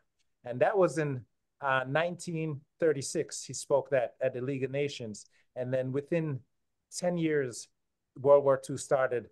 And what happened to Ethiopia now took over all of Europe, where Mussolini and Hitler they weren't only taking over Ethiopia, trying to take over Ethiopia, because they never were able to conquer Ethiopia. They controlled the northern territory of Ethiopia, which became Eritrea today. But if you look at it from a Rastafari perspective, all of it is biblical prophecy being fulfilled. Race first. Race first, yes. Oh, there's another picture, President John. There's Haile Selassie with John F. Kennedy. Oh, yeah. And what happened is that Europeans could not speak to Haile Selassie without first saying, Your Imperial Majesty. All white men had to address him as Your Imperial Majesty. Scroll down, President John, and look at this picture here. Keep on going down, keep on going down, keep on. That picture right there. No, okay, that was with the Organization of African Unity. Right? African Leads. Scroll down some more, President John. Nkrumah, Kenyatta. Yes, founders, right there, that picture. All the Europeans, they couldn't say a word to Haile Selassie without first calling him His Imperial Majesty. Would you like this? Would you like some water, His Imperial Majesty? So white people bowed at his feet. And the reason that they bowed at his feet is because he's the present lineage of King David and Solomon. No other kings on the face of the earth can claim direct descendant of King David and Solomon. And that's what the Bible said. Christ will come true, that lineage of King David and Solomon. So Haile Selassie fulfilled the biblical prophecies that the Bible say you know Christ when Christ returned to the earth. And that's how come the followers of Haile Selassie call themselves Rastafari. They took the name of Haile Selassie's name before he got crowned. And Rastafari is Ethiopian word. What it means in English, Ras, if you go to Ethiopia, when somebody becomes a mayor or a governor of a parish, they get the title Ras. And what it means in English, it means prince. And Tafari means one of God. So just want to add that little more information, African history. So and that's the real guide. That the one that Michelangelo painted. Right. Scroll up a little bit, President John, the last picture right there. That's the picture of John F. Kennedy's funeral. And you can see Haile Selassie on the front row in the funeral procession for John F. Kennedy. Okay. All right, that's all I have to say. And you know that speech that he did at the League of Nations, that's where Bob Marley's song War comes from. Parts of that speech. You know the song War? I'm thinking of the other one, not Bob Marley. Yeah, it's called War. Thank you for that, Sister Diane. And it comes from that speech that he did at the League of Nations. Exactly, 1936. He said, until the philosophy that holds one nation superior and another nation inferior is finally abandoned and discredited. Until that time, there shall be war. And we Africans will fight because we're confident in the victory of good over evil. Yes, until basic human rights are equally guaranteed to all. Exactly. And so that was a fulfilling a biblical prophecy, because the Bible says when Christ returned, he'll lash out against the wicked nations of the earth with his tongue. So he kind of had to go to England and be in exile. He was exiled from May 5th, 1936 to May 5th, 1941. That's why May 5th is considered Ethiopian Liberation Day. And remember, Ethiopia was the only African nation that was not colonized. By the In spite of the amount of people they killed when they went there. Yes. Okay, I'm finished. Thank you, President Ross. Thank you. Thank you, Vice President Sister Diane.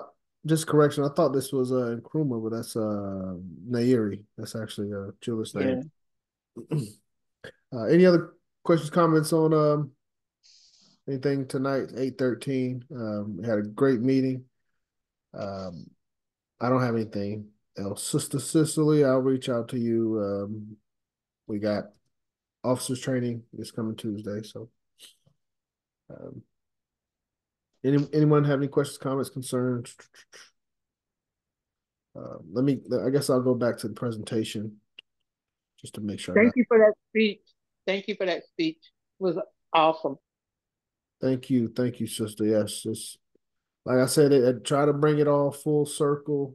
That's September 1937, but you can look it up in Black Man magazine, issue December 1937. So we'll get ready to close out. Let me see. Oh, I'm still sharing. Huh? No, I'm sharing that. We're ready to close out. We went through all of our agenda for today. Per our rituals again, per our rituals, there's a section, let's see, after blah, blah, when you are closing the program, close with the prayers of the association for the purpose and sing the African national anthem. So we're going to close out with our national anthem. Give me one moment to pull that up.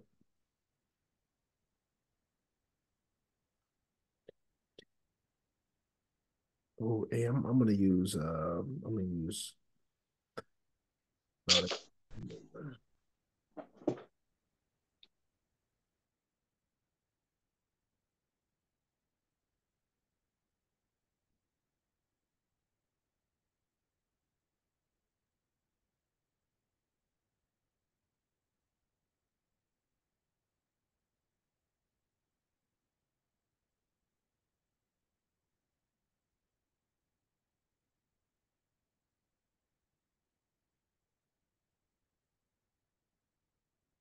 I've got to stop recording, but that's fine. We got what we needed.